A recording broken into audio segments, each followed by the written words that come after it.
had an amazing time with so many beautiful dresses, and Mum was able to pay a deposit for the perfect Korean dress. For your Korean day, go to McElhenney's Ballyway. There you have it. Thanks for your company this Thursday. We're going to hand you over to Gregory Hughes. Greg, good morning to you. Lee, my cable's getting tied here. Oh, see, I can untangle your I was going to say a different word for cables, but no. Me wire? Yeah. Oh. You said it, not me. No, but see, What's wrong with that? Sorry, if I said something wrong? No, but it's just you could take it the wrong way. Come here. It's a bit tangled up, but you'll be all right. It's very long. Okay. Come here, how are you keeping? Do not so bad. Good stuff. How's the show? Anyone win the money? I know, I do. Bit of crack this morning. Close? Yeah. Really? Oh no, today? Stop it. Don't be asking me questions like that. Why? You put me. Do you know? No, I'm just saying, did anyone get close today? No, well, just keep it general.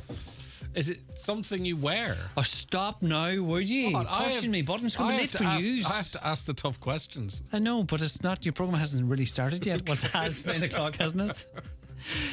You can have me in after 10 if you want, and I'll discuss it. I knew you wouldn't have me in there. I don't think you would. All right, Lee, listen, thanks so much. We have a good show, right? See you tomorrow. All right, 9 o'clock, time for news update. It's over to Michaela Clark. Thanks, Greg. Good morning.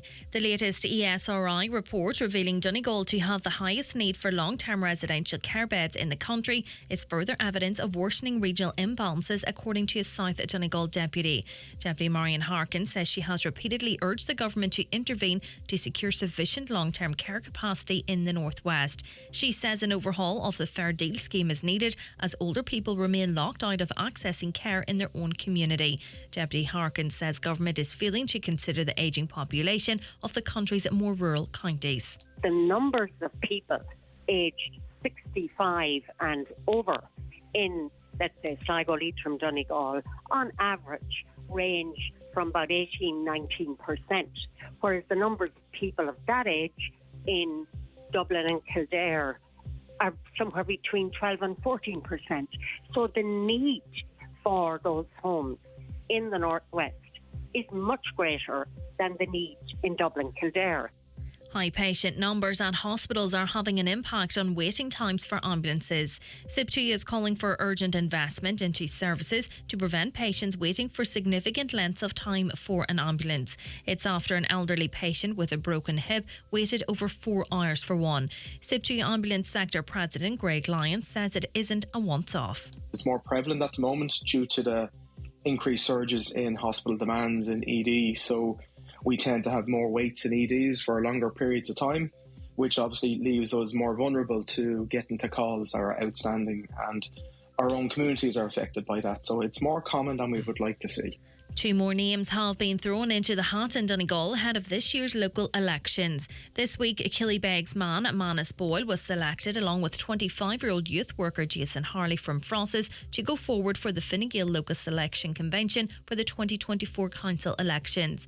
The pair already have strong connections to local politics, with Mr Boyle being the son of former County Donegal councillor John Boyle and Mr Harley the nephew of the Cathaoirleach of Donegal County Council, councillor Martin Harley. The Fine Gael Selection Convention will be held on January the 19th. For weather now, today will be mostly dry and cloudy with occasional sunshine. Highest temperatures of 5 to 7 degrees. That's all from Highland Radio News for now. We'll be back with news again at 10 o'clock. Until then, good morning.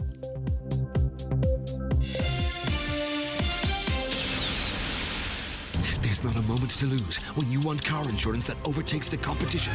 So choose the great value cover that only comes with Super Value Car Insurance, giving you a 10% online discount and shopping vouchers with your policy. That's a great deal for the cover you need anyway.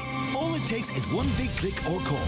Just visit supervalue.ie/insurance or call 0818 010101 and our Super Value team will save the day from start to finish. Terms and conditions apply. Vouchers include two €10 off €40 spend. This car insurance is underwritten by AXA Insurance DAC. Super Value Financial Services DAC, trading as Super Value Insurance, is regulated by the Central Bank of Ireland. The county's #1 talk show, The 9 till Noon Show on Highland Radio. And now it's time for the talk of the Northwest, The 9 to Noon Show with Greg Hughes on Highland Radio. Hello and a very good morning to you. It's approaching 5 minutes past 9 on this Thursday, the 11th of January, and you're very welcome along to another edition of the 9 till Noon Show. And it's a busy one as always. You've come to expect that now, I hope, and we want you involved in that conversation. 086 60 25,000 is the WhatsApp and text number, 086 60 25,000, or give us a call on 07491 25,000, and you can email us from anywhere in the world, comments at highlandradio.com. Now, if you want to watch the show, you can go to our YouTube channel, Highland Radio Ireland. You can watch us on your big screen TV or on your Fire Stick. If it's a smart TV, of course, it has the YouTube app built in. And we're across all your mobile devices on YouTube and on Facebook, Highland Hub, Highland Radio News and Sport. Okay, a busy Thursday morning as always for the newspapers. Let's start with the Tyrconnell Tribune. And the timeline for adopting the Letterkenny area plan seems set to reach an end game after intervention by the Minister for Local Government and Planning. The council has been directed by the Minister to omit certain items in the schedules agreed in Lifford in November. The Minister's notice of intention to the council shows deletions of zoning objections or objectives from the adopted plan. The locations referenced for change of designation are at Glencar Scotch and Killyclog Creve, Killyclog Castlebane, Ballymacool and Bonagee. Councillor Michael McBride said that he had sympathy for those landowners who may lose their primarily residential status. A big story there for some in Letterkenny. The Donegal News this morning, a Donegal priest has highlighted what he says is the growing number of deaths in the county associated with addiction and mental health issues, and called on people who may be experiencing problems to show courage and seek help. Father Kieran Harkin said very few families escape the scourge of addiction or mental health issues. However, he said more needs to be done to make it easier for people who are in trouble to make that leap and ask for help. There is no shame in seeking help in life, he said. The Democrat this morning, man charged with causing death of girlfriend in crash. A Kilmacrennan man has been charged with causing his girlfriend's death in a road traffic crash in 2022. Charlotte Kelly died after the car in which she was a passenger crashed on June 1st, 2022. The car was being driven by Ms. Kelly's boyfriend, Connor Lina. On to the Derry News this morning. Our father isn't just another statistic. The story behind that headline, that is the view of a Derry family whose father was murdered 50 years ago today. John Dunn died instantly when a bomb, which had earlier been placed in his car outside his Eastway Gardens home in Cregan, exploded in May Street in the Waterside. The explosion occurred exactly at 1 p.m. on January 11th, 1974, close to Ebrington Army Barracks, where John and a woman, Cecilia Byrne, also from Cregan, were employed as civilian workers. The Farmers Journal this morning, we read that cattle farmers in Bord Bia Quality Assurance Scheme should only buy livestock from other certified QA farms, the food marketing body has recommended. Their proposal is one of a number of possible reforms of the Origin Green Producer Standard, Bord Bia's flagship sustainability programme, which are being debated with industry stakeholders. The controversial proposal, seen by the Irish Farmers Journal, states that bought-in livestock should be purchased from Bord Bia certified herds. Such a move could risk creating a two-tier market for livestock, with a premium potentially being paid for animals from farms that are in the Bord Bia's QA scheme. The Irish Times this morning, RSA earned €500,000 from no-show driving tests. What an income. The Road Safety Authority took in more than €500,000 from no-show driving test applicants last year. Amid criticism, the system continues to allow drivers secure multiple successive learner permits simply by not showing up. And the simple solution to that is you don't get to renew your permit until you produce the document that says you sat your driving test. So what this means is we have more learner drivers who just for one reason or another want to retain their learner permit. So they book a test, they don't turn up, then they can renew. Book a test, don't turn up, then they can renew. At the same time, we've got thousands upon thousands of primarily young drivers mad to get on the road, and they can't get a driving test slot. So two problems could possibly be fixed at once. Just to remind you that current regulations allow drivers to renew learner permits by making an appointment for a test, but Park, the road safety advocacy group, which sought the data, has continued to express concern that many never sit the tests. This year moves towards reform have been promised by the Department of Transport, Minister of State and Responsibility for Road Transport, Jack Chambers, and the RSA. Right, on to the Irish Independent this morning.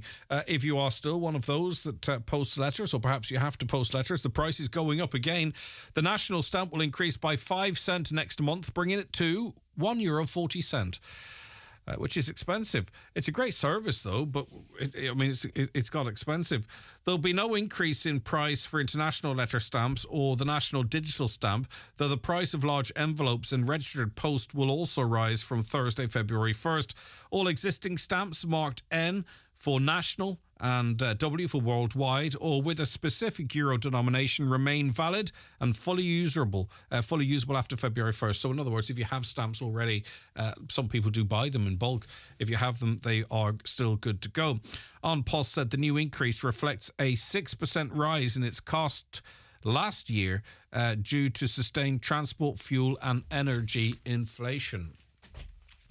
The Irish Daily Mail reports of another government U-turn on accommodation, which was primarily earmarked for male asylum seekers, as it continues to come under pressure from groups of protesters. And it's a funny thing that's going on in that just most recently there were two, Carlow and Ballinrobe, two properties that were designated for refugees, single males. I don't know what the single males, they're all fellas. I don't know if they're married or single or whatever they are. But anyway, just international protection men. And protests, a bit of a furore kicks up, and then all of a sudden it's families that are put in there. These decisions are taken overnight. But the government insists, and senior ministers insist, that this is not because of public pressure. This is not because of local protest. This is not because local representatives are making representations. It is because it just so happens, after they've sent out all the documentation, that they make a decision simply to put families in there instead of fellas. And the government is sticking to its guns on that. They will not concede, and maybe they're not U-turning from public pressure, but they will simply not concede that these decisions are being taken because of local protests. They say it just so happens that on these two occasions and others that they've changed their minds. Okay, which is there's two things going on. They're telling the absolute truth, and that's exactly what's happening, or they're going on radio and into newspapers and misrepresenting what the situation is. A lot of people think it's the latter. I'm sure they believe it to be the former. Well, after demonstrations in Ballinrobe, County Mayo, led to a reversal for plans for 50 male asylum seekers to move to Carlow Town, they've also been abandoned, with the Department of Integration saying it will now prioritise family. In a bid to quell further protests, the government is planning to acquire at least 3 large buildings around the country, which will be used as reception centres for asylum seekers. This follows projections that the arrival of 15,000 asylum seekers is likely to be the new normal every year. On now to the Star, isn't it? Yeah, it is. We touched on this yesterday with Senator Francis Black, so I just thought I'd read the update on it this morning. A legal battle over whether Israel's war against Hamas in Gaza amounts to genocide opens today at the UN top court. Preliminary hearings will look into South Africa's call for judges to order an immediate suspension of Israel's military action. Israel strongly denies the genocide allegations, and somewhat ironically, this is legislation that was introduced in the wake of the genocide of Jews by Germany. It can take years to go through this process, but as was sort of suggested there, the UN can, though it's not legally binding and it can't be enforced, the UN can call for a suspension of all activity whilst it takes years to actually hear the allegations. South Africa's ruling African National Congress Party has long compared Israel's policy in Gaza and the West Bank to its own history under the apartheid regime of white minority rule. Israel normally considers UN and international tribunals unfair and biased, but it is sending a strong legal team to the International Court of Justice to defend its military operation launched in the aftermath of those brutal October 7th attacks by Hamas. The Irish Daily Mirror, this a little bit of interest for us, perhaps because of drugs being washed up on our shores and the general sense that it's a free-for-all out there in terms of the movement of drugs, that we get lucky sometimes. The ship breaks down, a buoy doesn't work, they end up washed up on the shores. But anyway, the government is to buy a new primary radar system that can track down drones, unidentified aircraft and shipping to stop the drug smuggling gangs. The Lockheed Martin TPY-4 is expected to cost between 300 and 500 million, although the final price is not agreed yet. Analysts believe it would take 4 years before it's fully installed and operational. Sources say the deal to buy the system should be concluded by the end of this year at the latest. So it's going to take some time, but we can keep an eye on it down the line if we're all still around.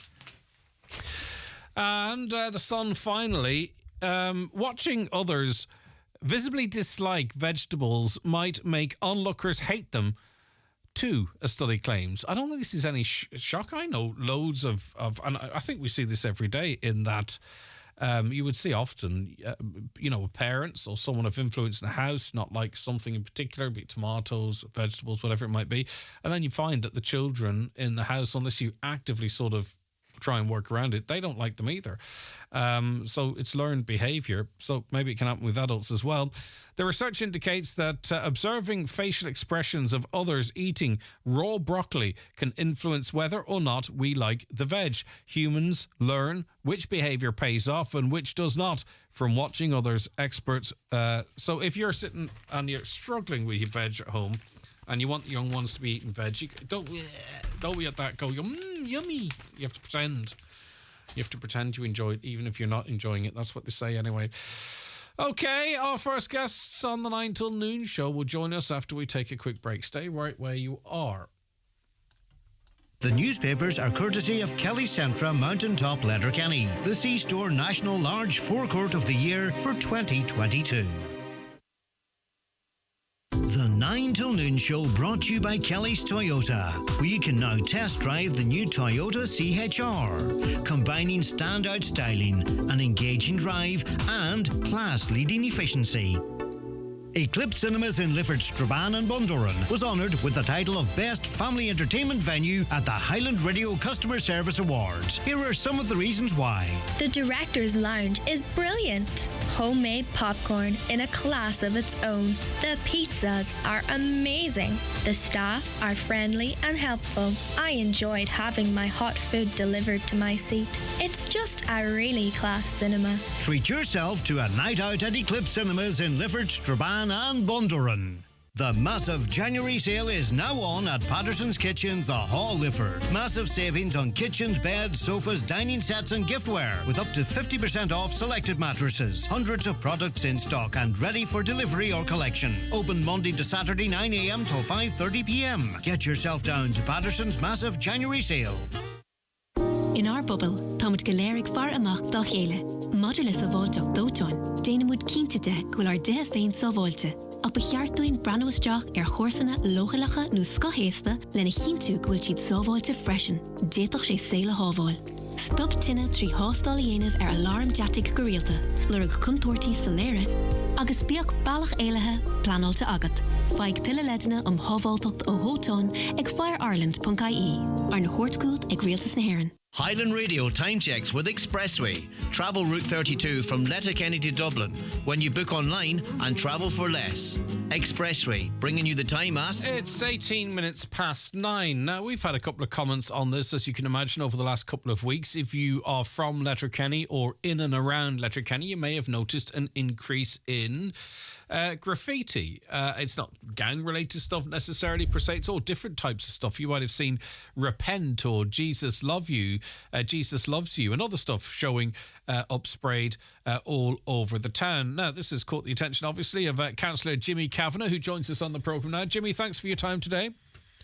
Thank you, Greg. So it is a bit random, and I think at this point, obviously, there's a mixture of, hey, listen, stop defacing the town, but also B, it's a bit random and who's responsible for it. But be that as it may, you want to handle GOT on this issue, Jimmy. Yeah, Greg, it's as you say, the messages that are there are not particularly vile or anything, but nevertheless, it's vandalism, and it defaces the town, and it costs a considerable amount of time and resources from the council to clear it up again. They're in the process of doing that now, and I thank them for that. But that's time that could be spent elsewhere, and it's money that could be spent elsewhere, and it's also an awful blight on the efforts of the Tidy Towns Committee and the town, who it's taken up their time as well. And I know the volunteers with the Tidy Towns are involved here as well in trying to clean it up. But I would just ask people to desist from it. It's also I see it appearing on the back of road traffic signs, and that's potentially a distraction to a driver as well, and there could be a danger in that. So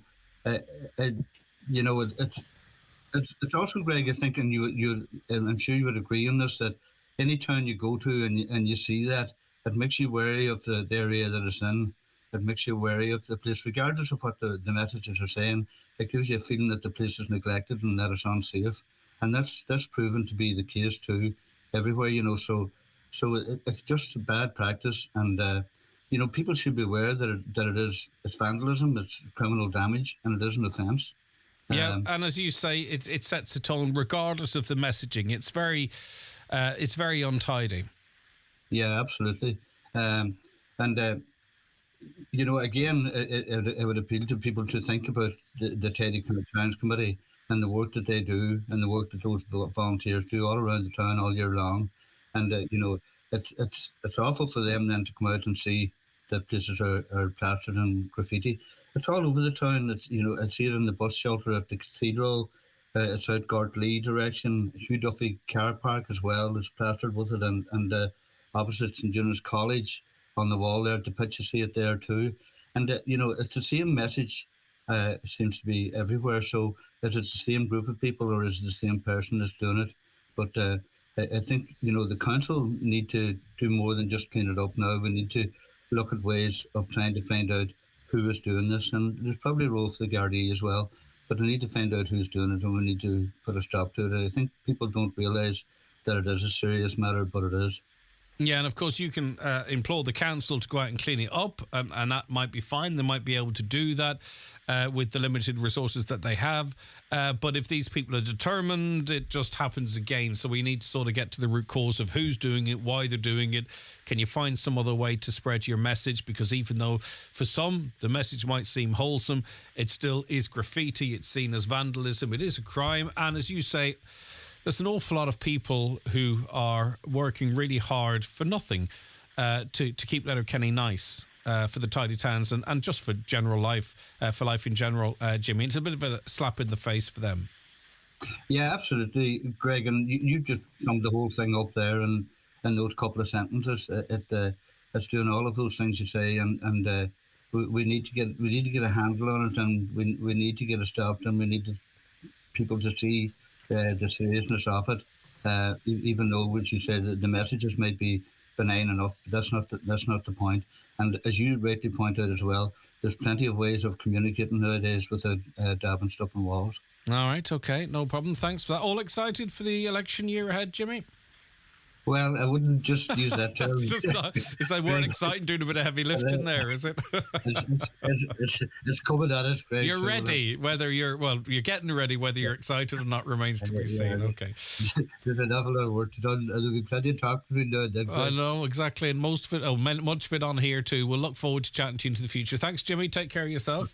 That's Fine Gael Councillor Jimmy Kavanagh there. 086 60 25,000. If you have any understanding as to why this type of messaging is appearing, it does seem to have a religious tone, not exclusively, but repent, which Jesus loves you as well, which I'm sure he does. You don't need to read that on dubbed on the side of a football pitch to understand that, do you?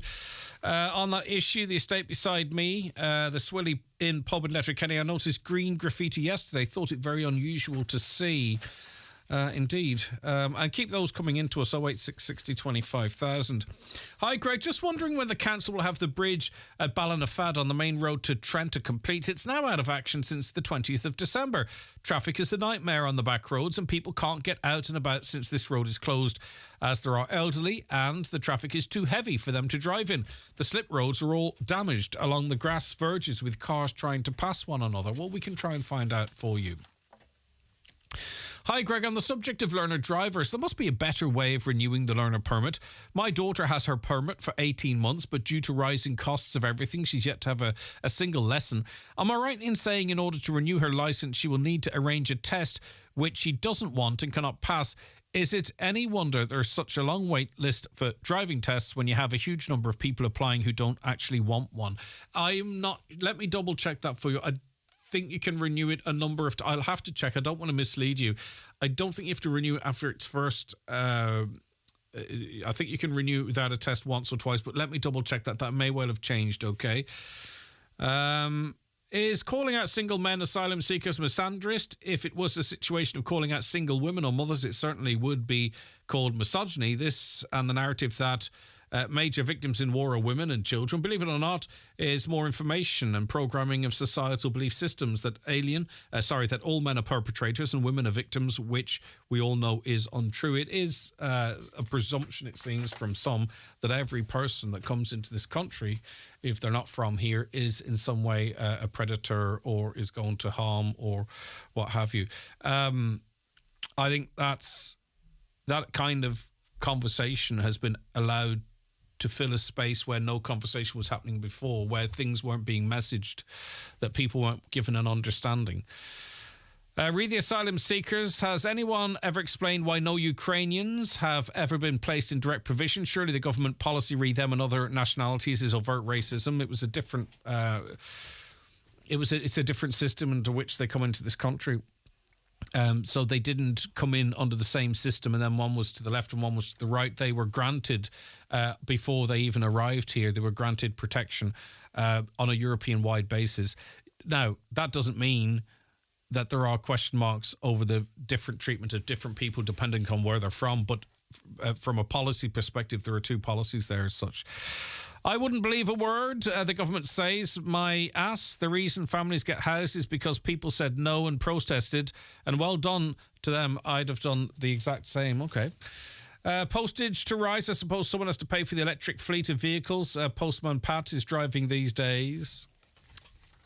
Well, they're saving money on diesel and stuff, I'm sure. And just before a quick break here, can you ask Greg to mention the first Fortnight Variety concert in Greenon tonight? It's at 8 p.m. You can pay at the door and tickets are just €7. Not bad for a Thursday night out, is it? It's the first Fortnight Variety concert in Greenon. Kicks off at 8. I don't know who's playing or what the layout of it is, but sure. Maybe someone will pass that information on and I can put that out there. I noticed the new 4-lane road no longer has a speed zone sign on it. Does anyone know what the speed on it is, as the Go Safe van often sits on it? It's 60 now. Whether that's legally fully come into... I'll clarify, but it is 60. It's gone up to 60. If there was a Go Safe van there, I'd go past it at 50 just till I was 100% sure. Please ask the listeners to feed the little birds. They're dying of hunger. No white bread. That comes in from, obviously, an animal lover named Bridget. So, feed the birds. I think people sometimes are a bit nervous of attracting other things, but there are ways that you can feed birds to give them the best chance at life, but at the same time not attract other vermin. All right, so let's take a break. We'll be back with more after these. Watch the show live now on YouTube, Facebook and at highlandradio.com. The 9 till Noon Show, brought to you by Kelly's Toyota. With over 45 years of experience, trust us to help you on your electric journey.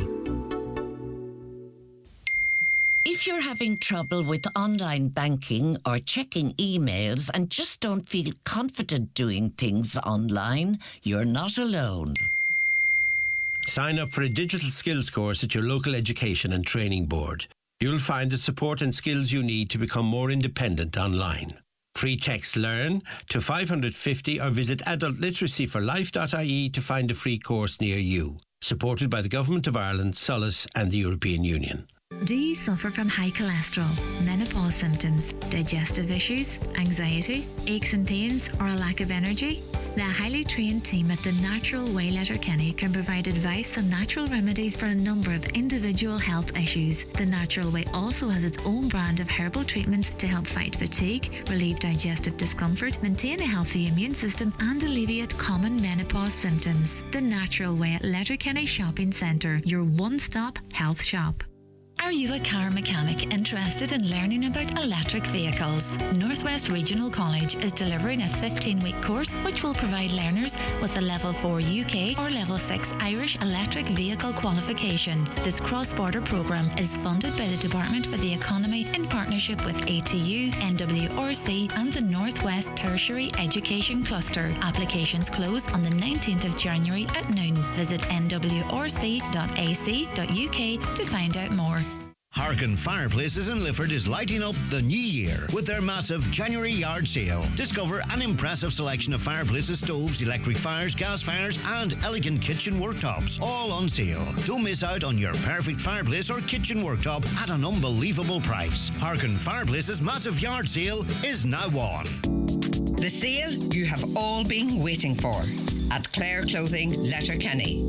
2 days clearance. 50% off all winter stock this Friday and Saturday. Clare Clothing, Letterkenny. Okay, you're very welcome back to the programme. You may have heard us mention on the show yesterday that more than half of Irish people have never attended a women's sporting event, new research has shown. This compares to less than 30% who've never attended a men's event. The research commissioned by Lidl and Red Sea has revealed that 59% of Irish people said they'd prefer to watch men's sport on TV than actually attend in person a female's sporting event. We're going to discuss this now with a couple of guests. We'll say good morning first to Maya Alcorn, rugby player for Ulster from Termon. Hiya, Maya. Good morning, how are you? It's great to have you on the programme. When you hear statistics like that, does it surprise you, Maya, at all? Unfortunately not. It is a pretty shocking statistic, but as a woman in sport who's played a number of different sports, it's really not surprising. No. But I just wonder, is it a perception or a reality? I mean, how can you judge a sport if you've never really actually gone and seen it in the flesh? No, completely. I think it's not. It doesn't reflect on the quality of the sport or whether the women's will be better than the men's or not, or whether they'd be equal. I think it's just a lack of representation, especially in the media, and a lack of knowledge as well, rather than people judging or thinking that the women's aren't going to be as good as the men's. When you say lack of representation in the media, do you think it's just by default a men's game will take priority, or a men's game is likely to be on a Premier channel and maybe a women's game might be on a news channel or something, unless there's a really big event and it happens to be a really high profile sport? Is that what you're saying? Is that the rather than sort of trying to change attitudes like Sky did with the Premier League? I mean, you might be too young to remember this, but you know, people didn't watch football like they do now, but Sky says, right, we're going to put so many games on, and people says, oh, but then people won't attend them in person, and it turned out into the massive juggernaut that it is now. Do you think that particularly our own channels need to take a risk and actually showcase and platforms women's sport and wait for the audience to follow? Oh, completely. Absolutely. I think representation and showing these games is probably the biggest thing and the most important thing we can do to further the women's game as well, and across all sports. Like growing up when I was younger, like we went to a lot of sporting events, but we weren't at them all. And even from TV, I would have said, like I played a lot of GAA and a lot of rugby, and I said I would have want to be like Carl Lacey or Brian O'Driscoll. Like, but now because so many women's events are being streamed and are being shown on the TV, young girls can look up and say, oh well, I want to be like Katie McCabe when I grow up, or I want to be like Lucy Mulhall or Katie Taylor or Rashida Adeleke. It's just not where it needs to be.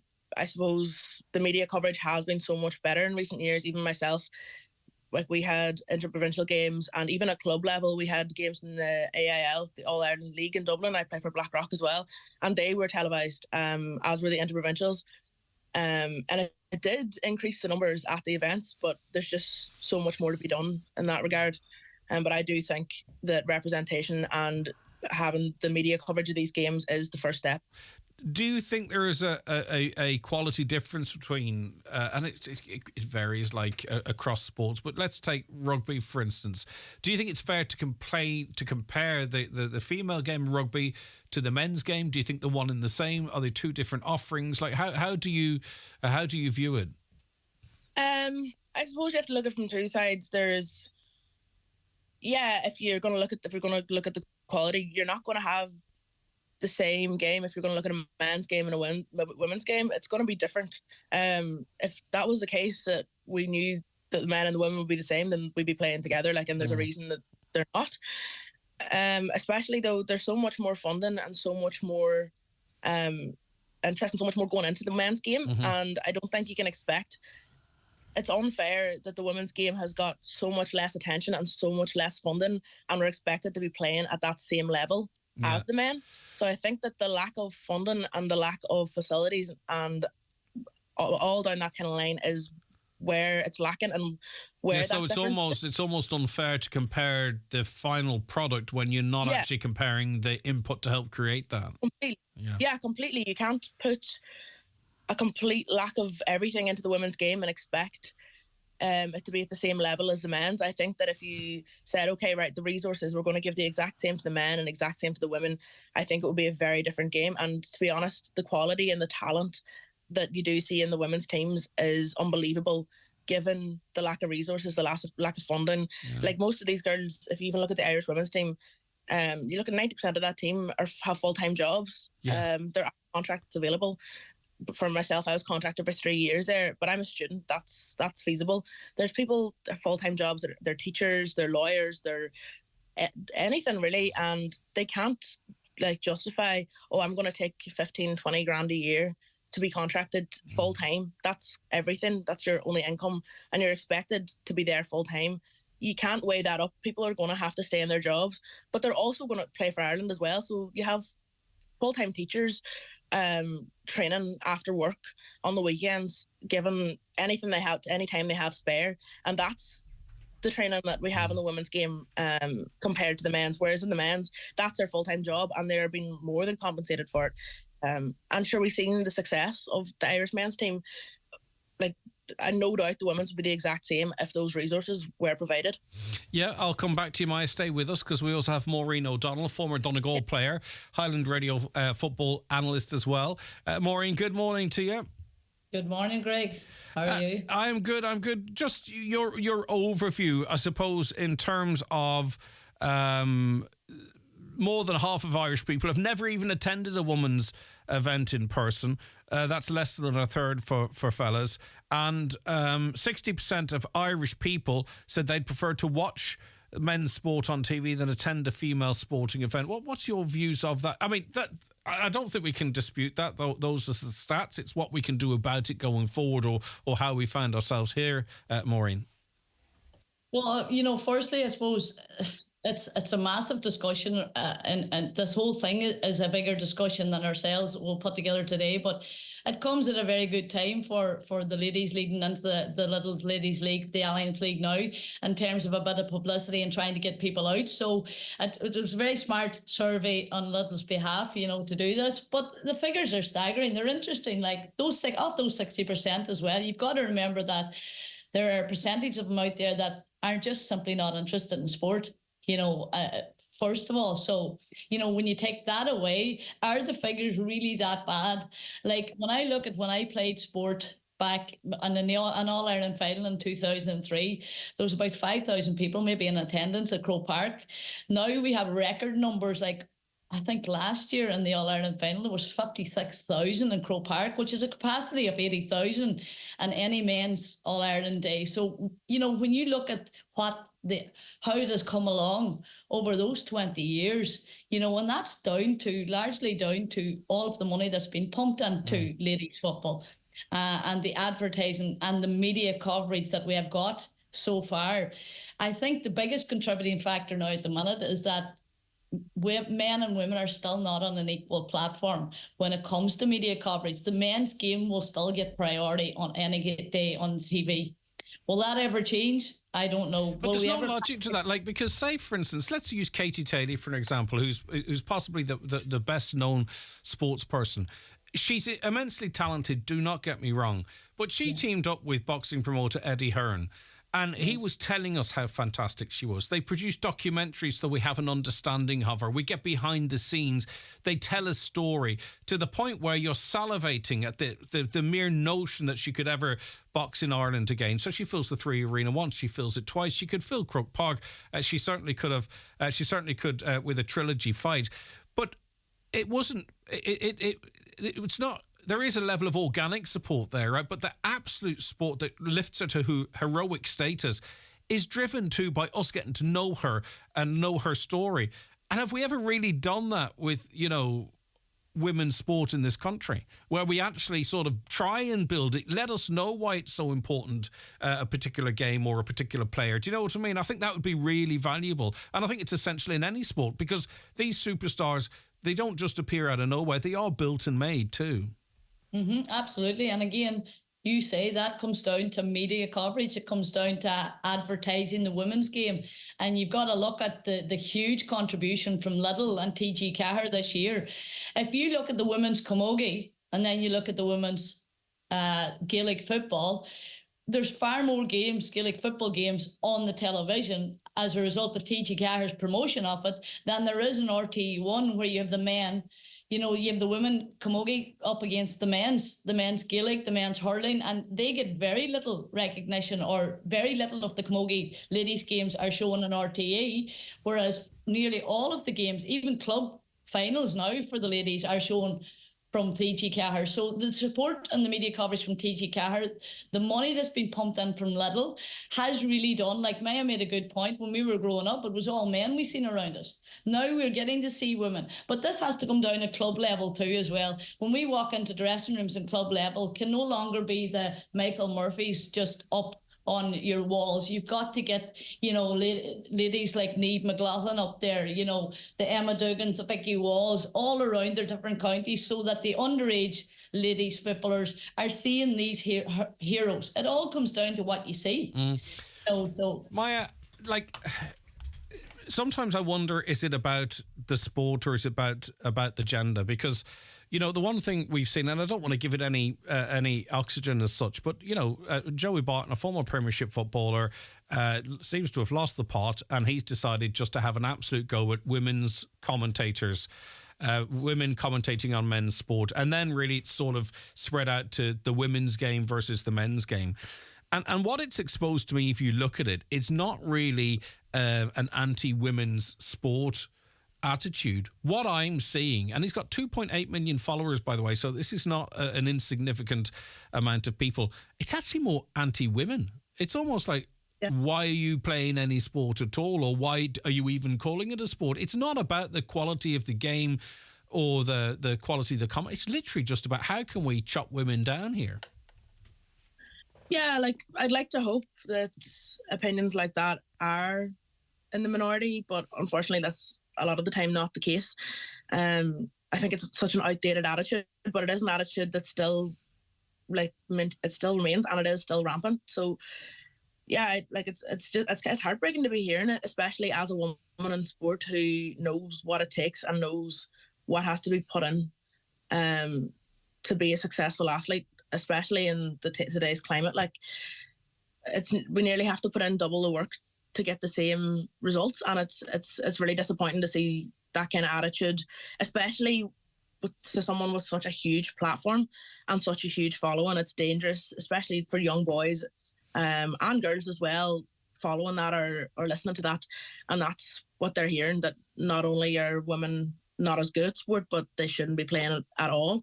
And I suppose, I'm so lucky to have that attitude, and have always had that attitude, that you can be just as good as your male counterparts completely. But unfortunately, that's the message that's been put out to so many people today. But I would hope that opinion is a minority opinion. See, I would have thought it would have been just so shut down by now. Like if it was, that it would be, hold on a second. Now, instead, he's on GB News, he's on Talk TV, he's been invited on Channel 5, he's been because it seems to be a legitimate conversation. So it's not, that's what would concern me. Maybe it isn't a minority view that was so ridiculous, that because it's being given oxygen and if you look at the timelines, it's like almost 50-50. Maureen, is that something that concerns you? That are we talking about an attitude to women's sport, or are we talking about an attitude to women? Oh, well, it's definitely, listen, when you got this guy with so many followers, and as you say, the dangerous part about it is he's been given a platform, and there are people out there who are really opposed to women not being chained to the kitchen sink. So it comes down to gender at the end of the day, and it will always be about gender. It will always be about men being, physically better at the game, they say. Men will be faster at the game.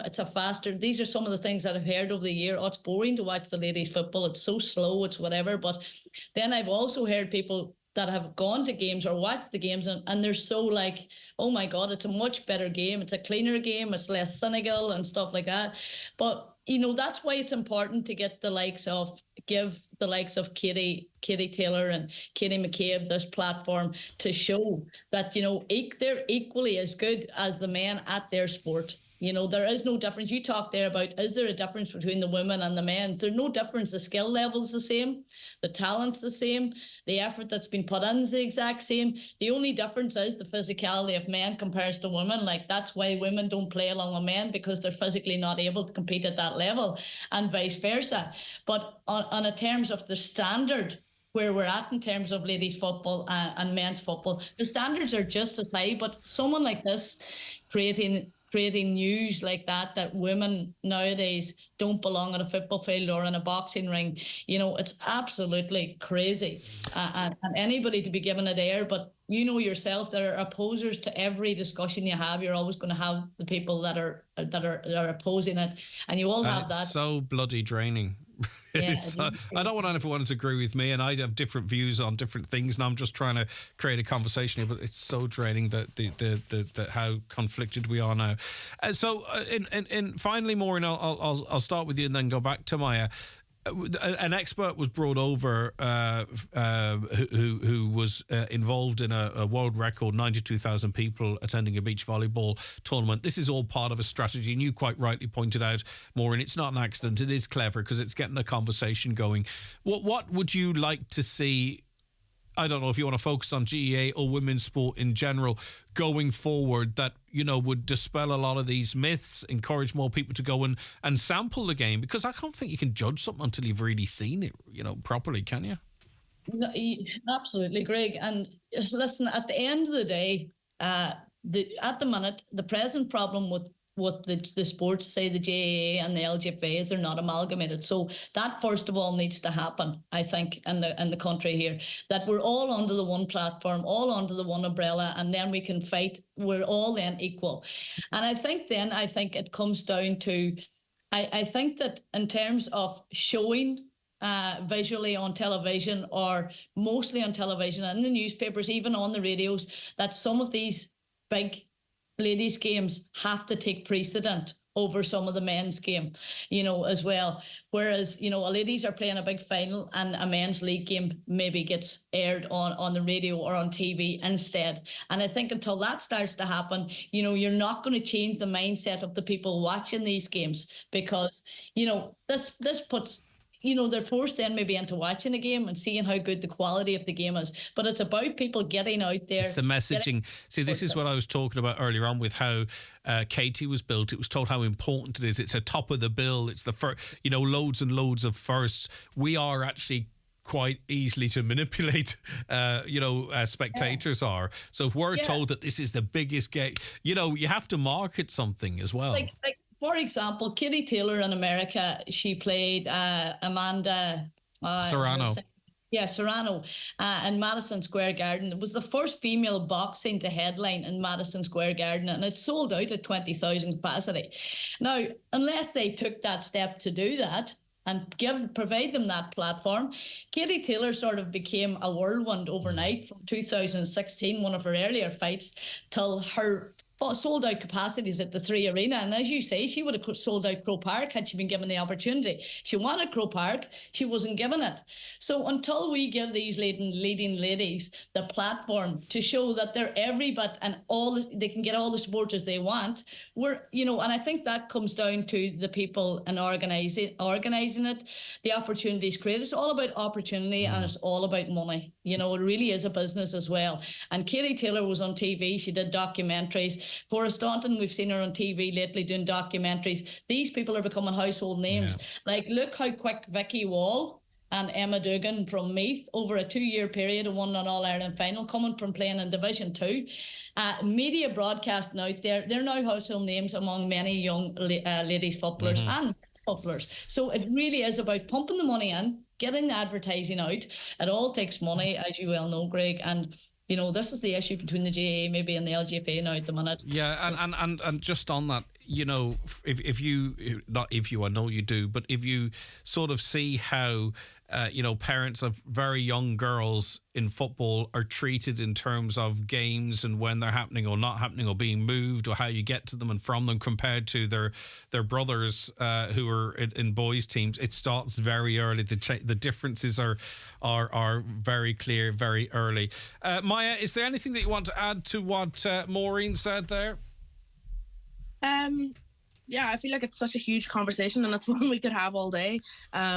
And I suppose I'm grateful for the opportunity to be able to start that conversation, and hopefully that has sparked conversations in households, like in friend groups throughout. I suppose like the main thing I would love to see is representation. And I suppose media coverage is all well and good.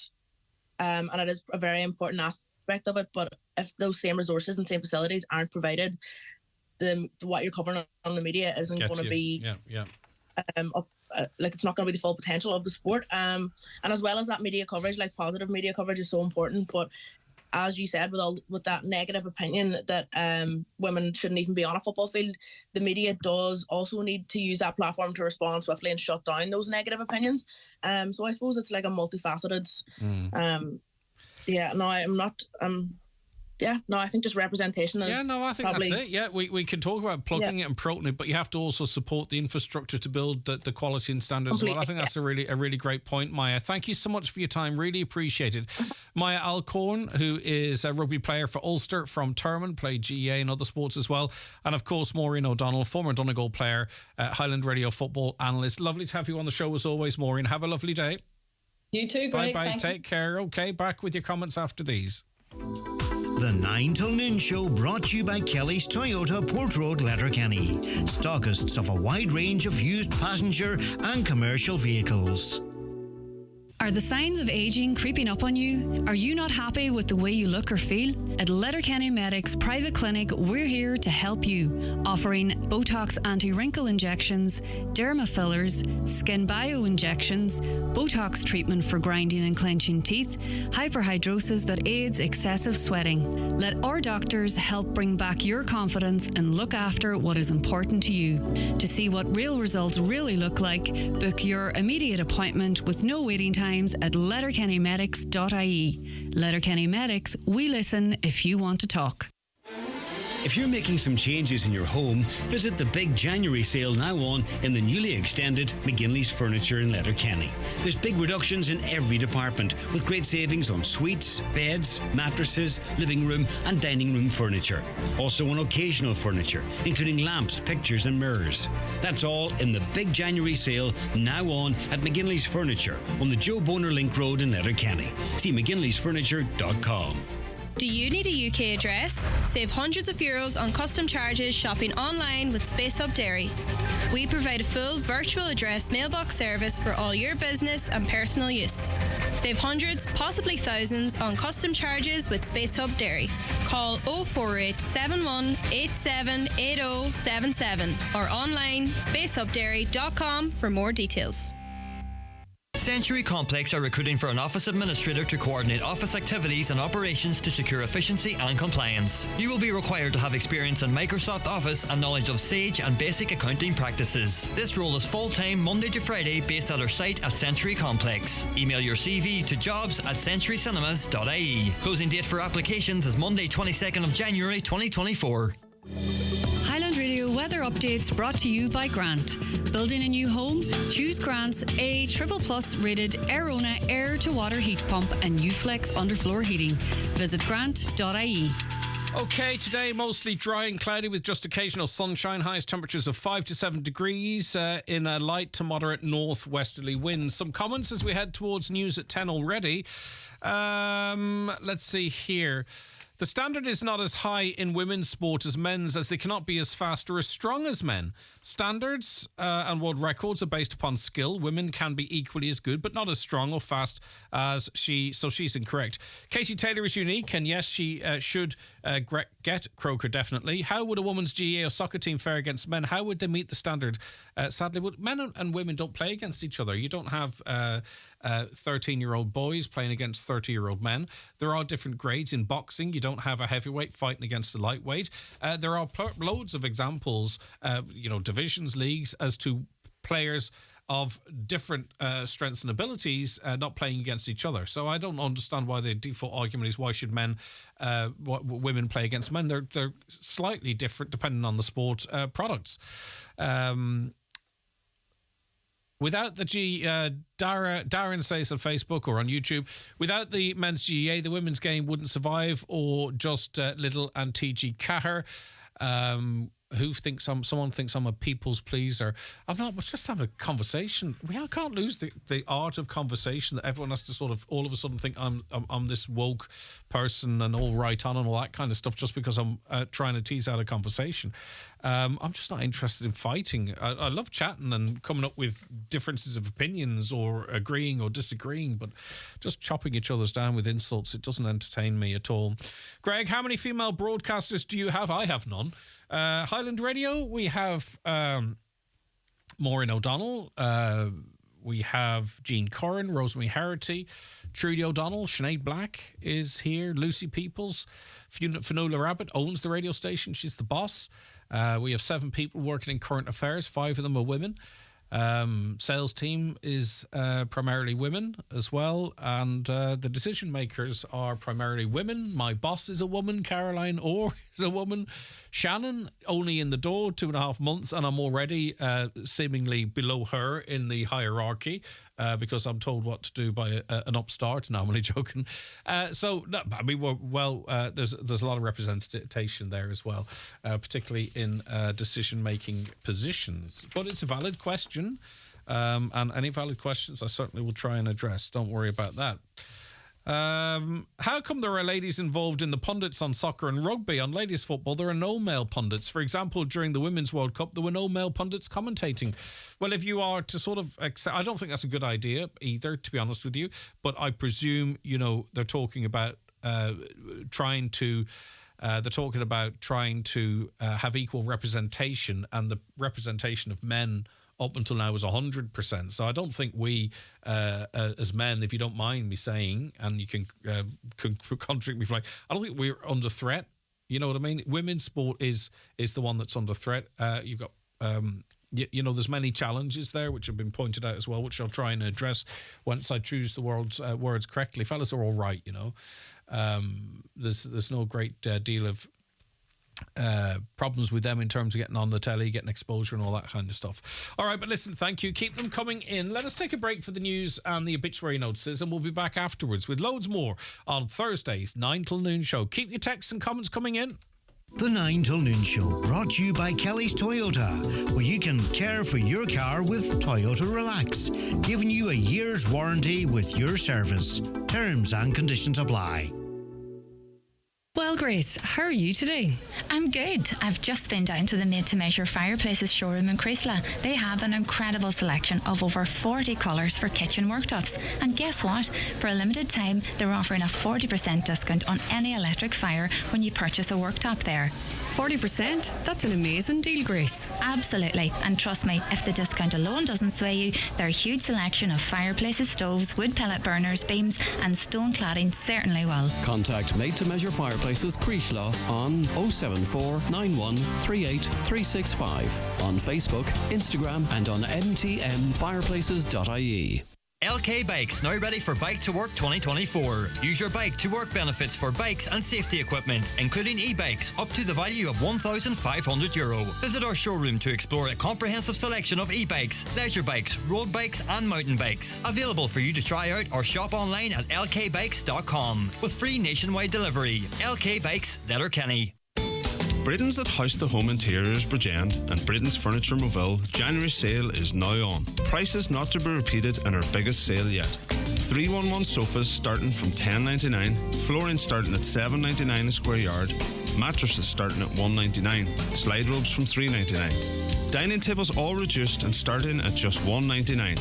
So call in to any of our stores this January in Cooley Moville or in Bridgend. Lower your food bills with own brand offers at Kelly Centra in Letterkenny. Save up to 50% on the branded options, many often from the same producer or supplier. You'll find own brand products in almost every department, so why not seek out the savings? At Kelly Centra, Mountaintop, Letterkenny. The sale you have all been waiting for at Clare Clothing, Letterkenny. 2 days clearance. 50% off all winter stock this Friday and Saturday. Clare Clothing, Letterkenny.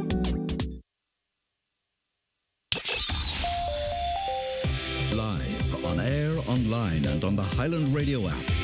This is Highland Radio News. Good morning, I'm Michaela Clark with the news at 10 o'clock.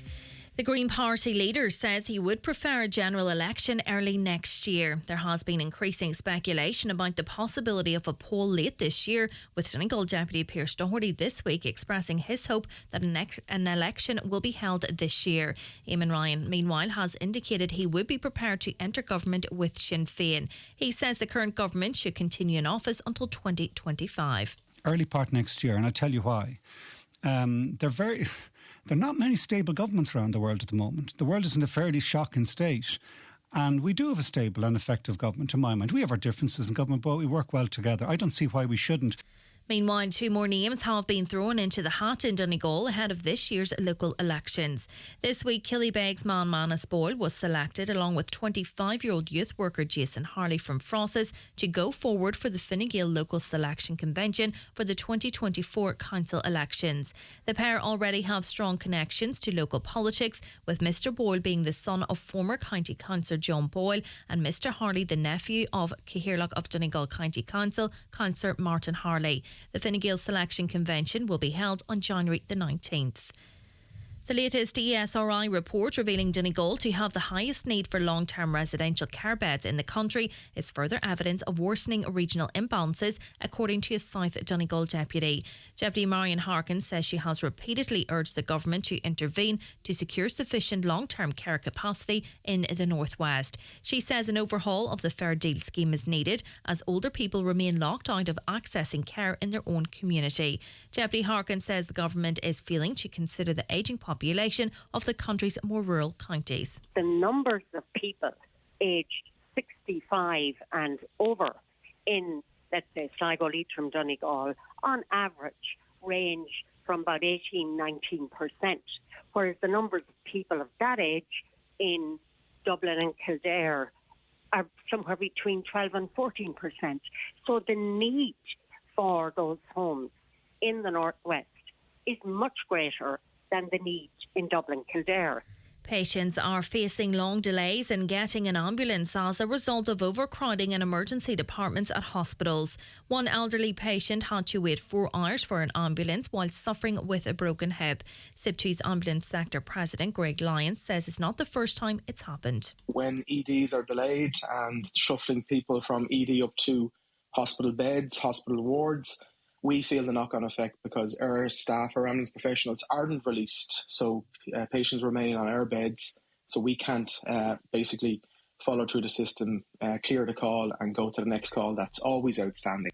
Graffiti in Letterkenny is said to be getting out of hand. Donegal County Council is facing calls to tackle the ongoing defacing of road signs and buildings in the town. There has been a noted increase in religious references being painted around Letterkenny. While a clean-up is underway, Councillor Jimmy Kavanagh believes more action needs to be taken. I would just ask people to desist from it.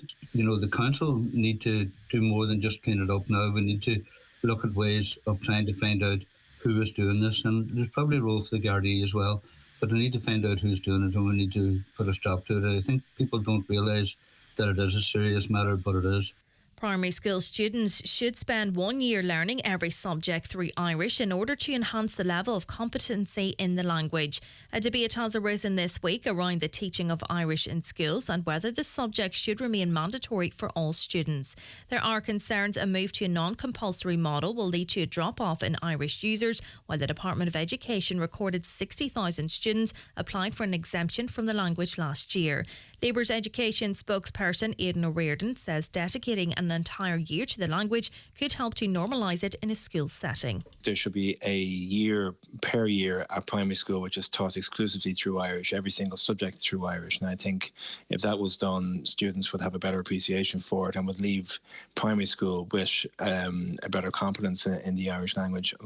Currently that isn't the case.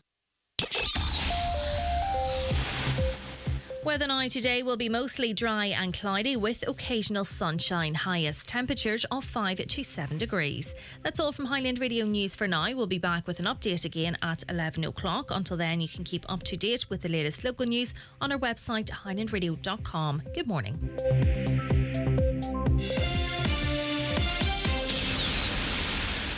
The obituary notices for this Thursday morning, January the 11th. The death has taken place of Mary Nichols, née McGonigal, Glencar Road, Letterkenny. Mary's remains will be reposing at her late residence today and tomorrow from 12 noon until 10 o'clock, with rosary both nights at 9 o'clock. Funeral from there at 10:30 on Saturday morning, going to St Junan's Cathedral, Letterkenny for 11 o'clock Requiem Mass, which can be viewed live on churchservices.tv. Interment afterwards in Conwall Cemetery. Family time on the morning of the funeral, please. Family flowers only, please. Donations in lieu of flowers, if desired, to the Friends of Letterkenny University Hospital, care of any family member. The death has taken place of Margaret Halpin, née O'Donnell, 1 Westbrook Close, Buncrana, formerly Drummonderry. Remains reposing at her residence. Funeral from there tomorrow morning at 10:15, going to St Mary's Church, Cockhill for 11 o'clock Requiem Mass, with burial afterwards in the adjoining graveyard.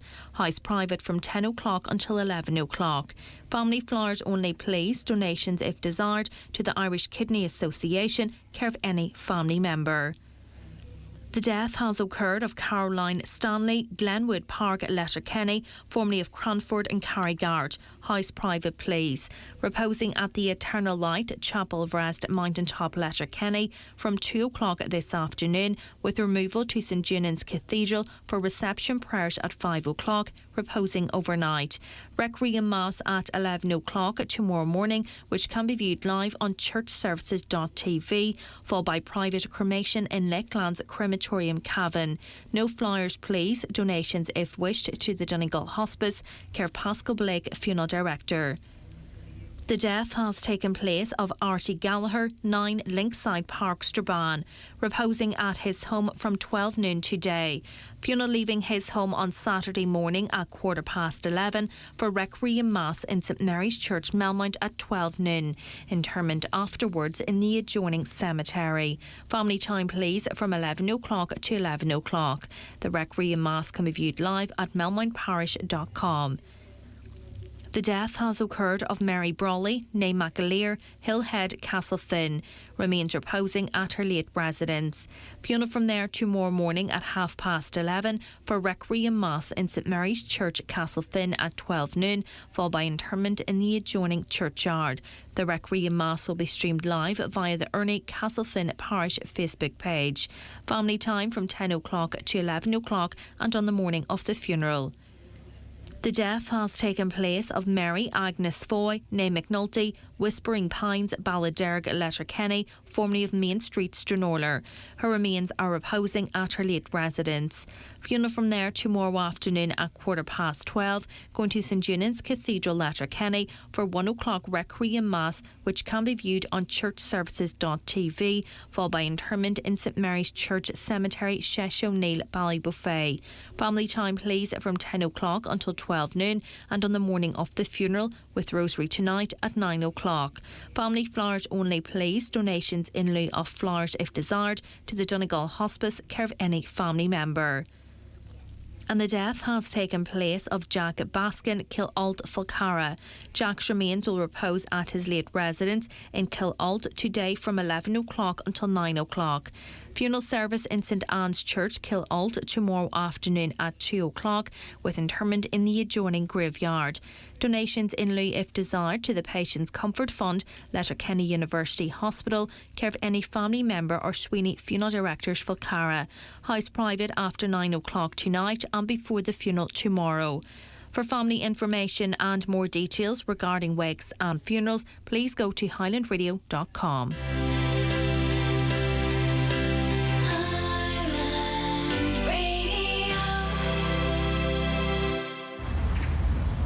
Yeah, we're good mates, yeah. Look, I'm always there for him, 100%, through thick and thin. And sure, he likes having me around. Anytime he's going out, I'll get the shout, you know. And someday, I'll probably kill him. Smoking isn't the friend you think it is. Quit for 28 days and start taking back control.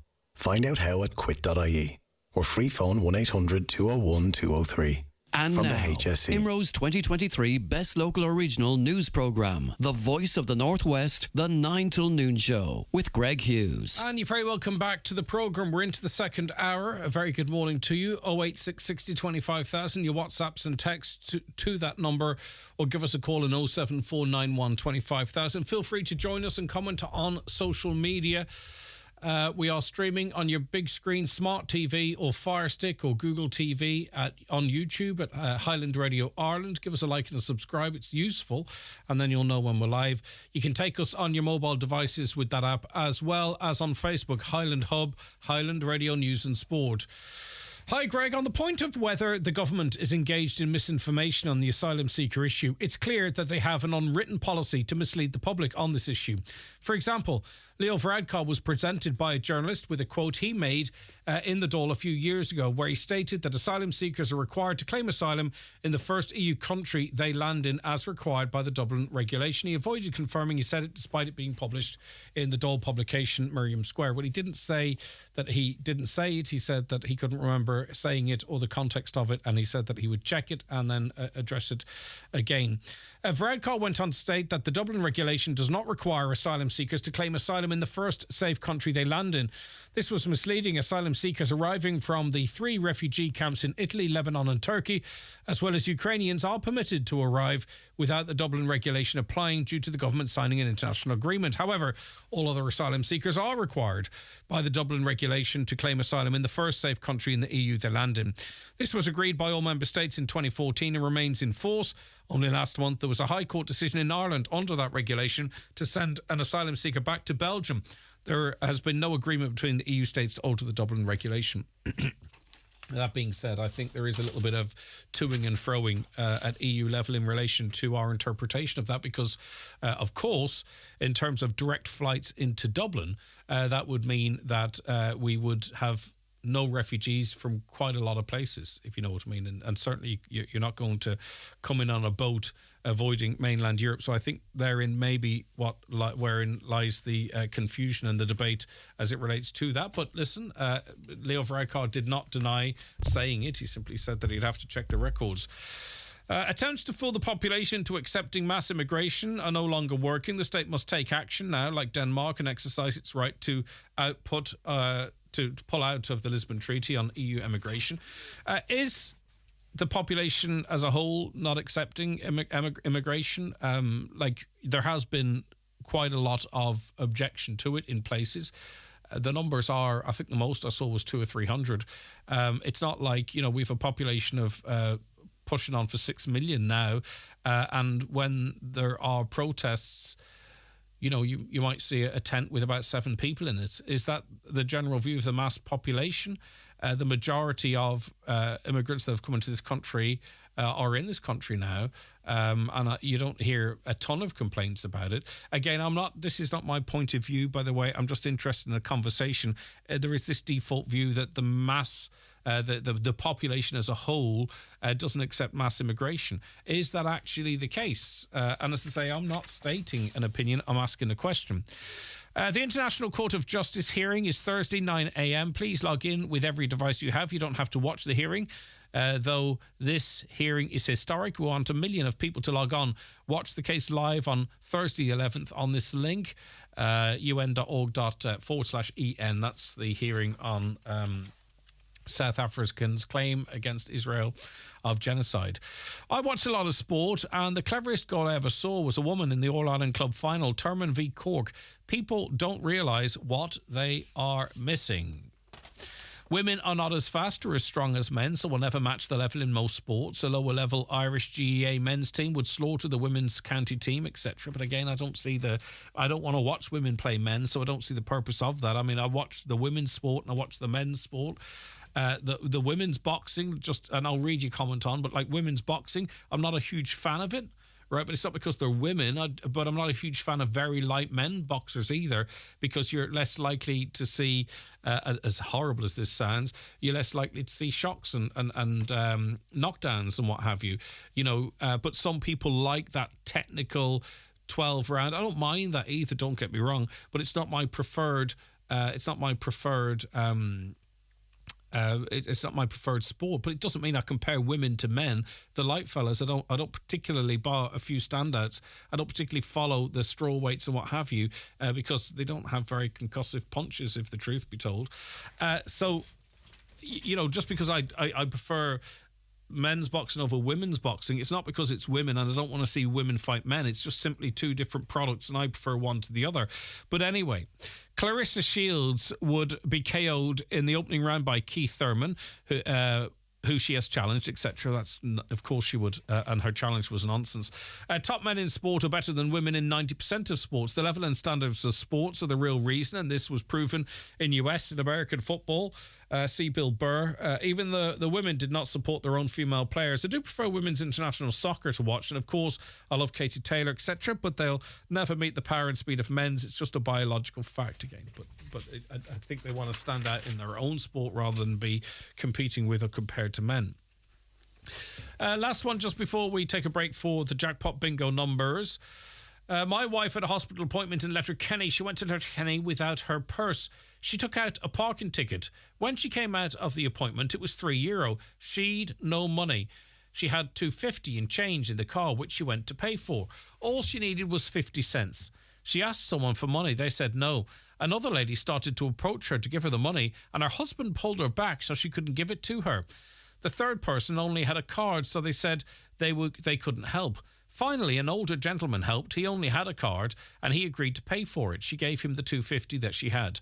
I'd just like to say a massive thanks to that gentleman. You know who you are. She was in for a pregnancy scan. She's 6 months pregnant and she'd no jacket. Yesterday was a cold day. She was standing there for 10 minutes before someone came to help her. I couldn't just believe it, that no one was willing to help. She's pregnant and was out in the cold in need. I know myself that if someone even needed €10 in Letterkenny, I would give it to them. So what do you think about that? A lady, by the sounds of the description from her husband, she's clearly pregnant, visibly pregnant.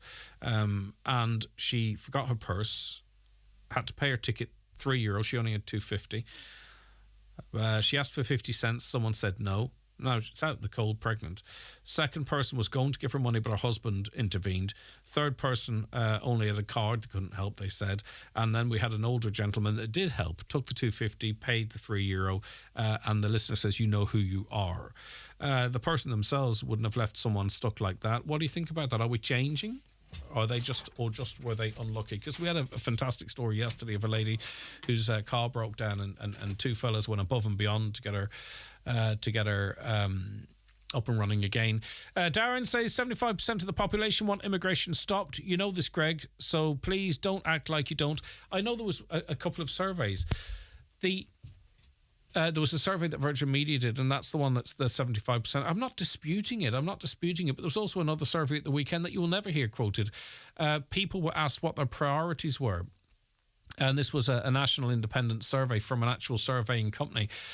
For people, it's 50% housing. It was much less in terms of immigration. Okay, so listen, I'm not going to be browbeaten into believing the entire population is anti-immigration, no more so than any of us should be browbeaten into thinking that the majority of the population is pro-immigration. We simply don't know. You're quoting a survey, Darren. I'm just talking of another survey at the weekend. I genuinely don't know the facts. But I appreciate it. It's not something I want to get into a tete-a-tete with because, as I say, we all have our own views and they vary. Right, good luck if you're playing the bingo today. The county's #1 talk show, the 9 till noon show on Highland Radio. It's time for Vision Ireland Bingo on Highland Radio. It's Thursday, the 11th of January, Jackpot Day. You're playing for the jackpot prize of €7,400 on the pink sheet. The reference number is S9. It's game number 2. The jackpot number is 77. This number can come out in any position from the next 10 numbers drawn. And now, here are your daily numbers.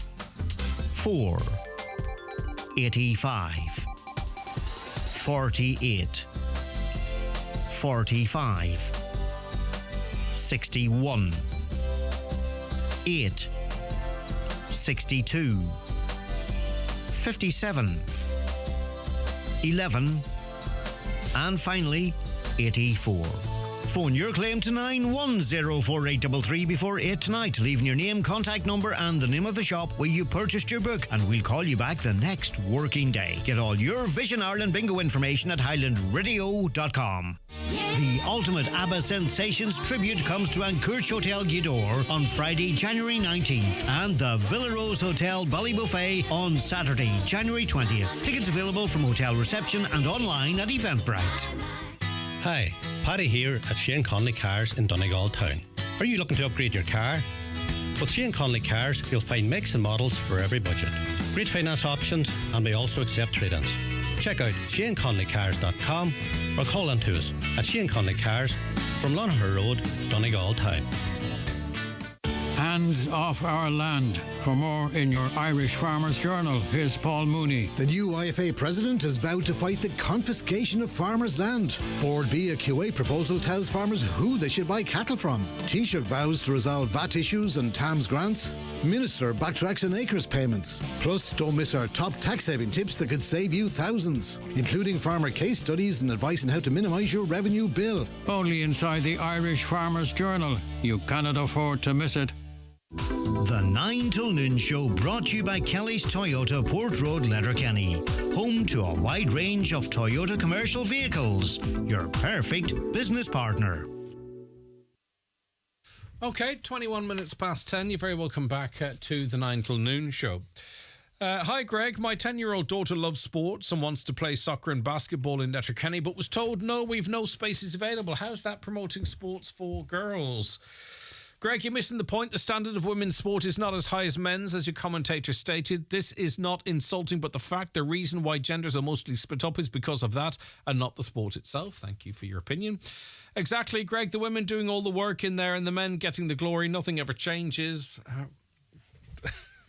If anyone wants to come in and get the glory, yeah, you're more than welcome. How is women's sport under threat?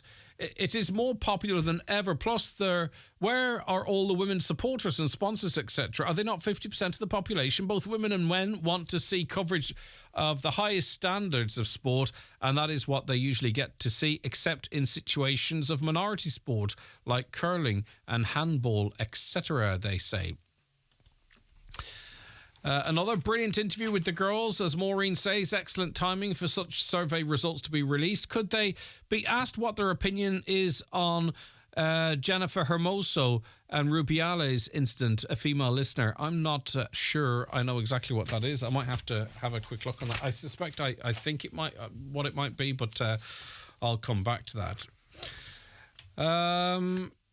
Hi, Greg. You described Hamas actions on October 7th as despicable in one word. How would you describe Israel's actions since then, and indeed since 1948? Well, the entire conversation was based on Israel being accused of genocide. It's an incredibly, in 2024, it's an incredibly strong accusation, and one which they will struggle to defend, absolutely no doubt. What's happening in Gaza is absolutely horrendous. It's horrific, and I've spoken many times on the programme about this, what they're doing to innocent people, what they're doing to children, 4,000-5,000 children wiped from the face of this planet, areas where no one lives anymore being completely and utterly flattened.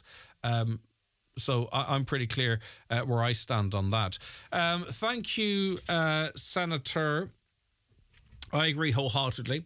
The Irish government will do what the US and Europe tells them. It's pathetic. America is behind most of the world wars. If people are to find out the truth... By the way, Israel killed some of their own citizens in the October attack, not just Hamas, and also have killed many of their own hostages. This war has always been their objective. They are run by Zionists, backed by the US, with a weak Europe behind them too. It's disgusting and absolutely genocidal. The war in Ukraine and Russia is a proxy war backed by the US and NATO. Putin had wanted to sign 2 peace agreements twice with Ukraine before this started, but the UK made sure that didn't happen. I mean, there's other stuff going on. Like, I framed it as a quasi-proxy war right at the very, very beginning of this over 2 years ago, so I don't fully disagree with you. That being said, it is the Ukrainians that are fighting. It's the Ukrainians that are losing hundreds of thousands of people fighting that war, and they do believe that Russia is looking to wipe them out, and other countries in the eastern part of Europe as well that Russia has an interest in. There is no doubt, though, that through Ukraine, the West is fighting Russia, a proxy war, for their own reasons and for the same reasons as well. So I think we all probably agree and disagree.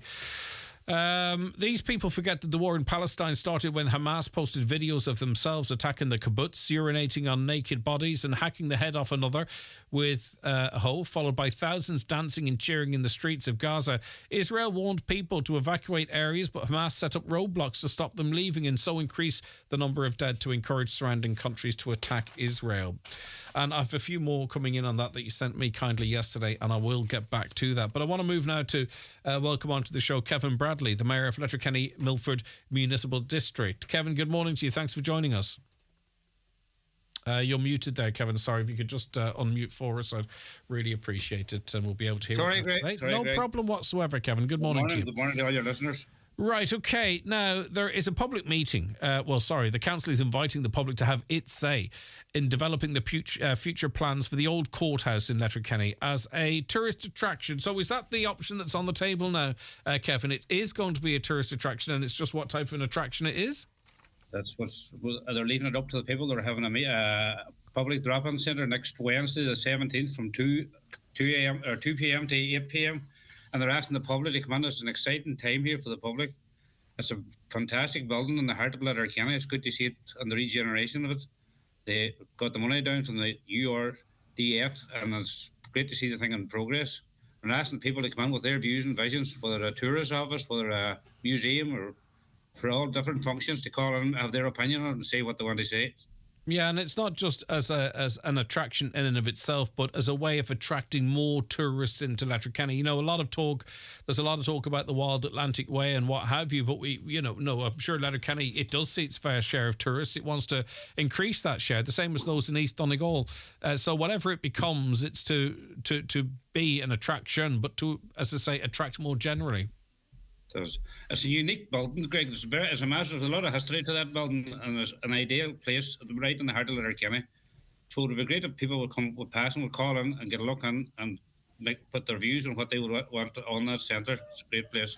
I think do you have any preference? Because I think when most people go somewhere, what interests them is not the stores that they can see in their own town. It's the people and it's the history of an area. You know, I think that's how you form a connection with a place. Would you like to see sort of, a historical element to this personally? I would love to see historical elements. Different parts of Letterkenny brought back. There are a lot of history in Letterkenny.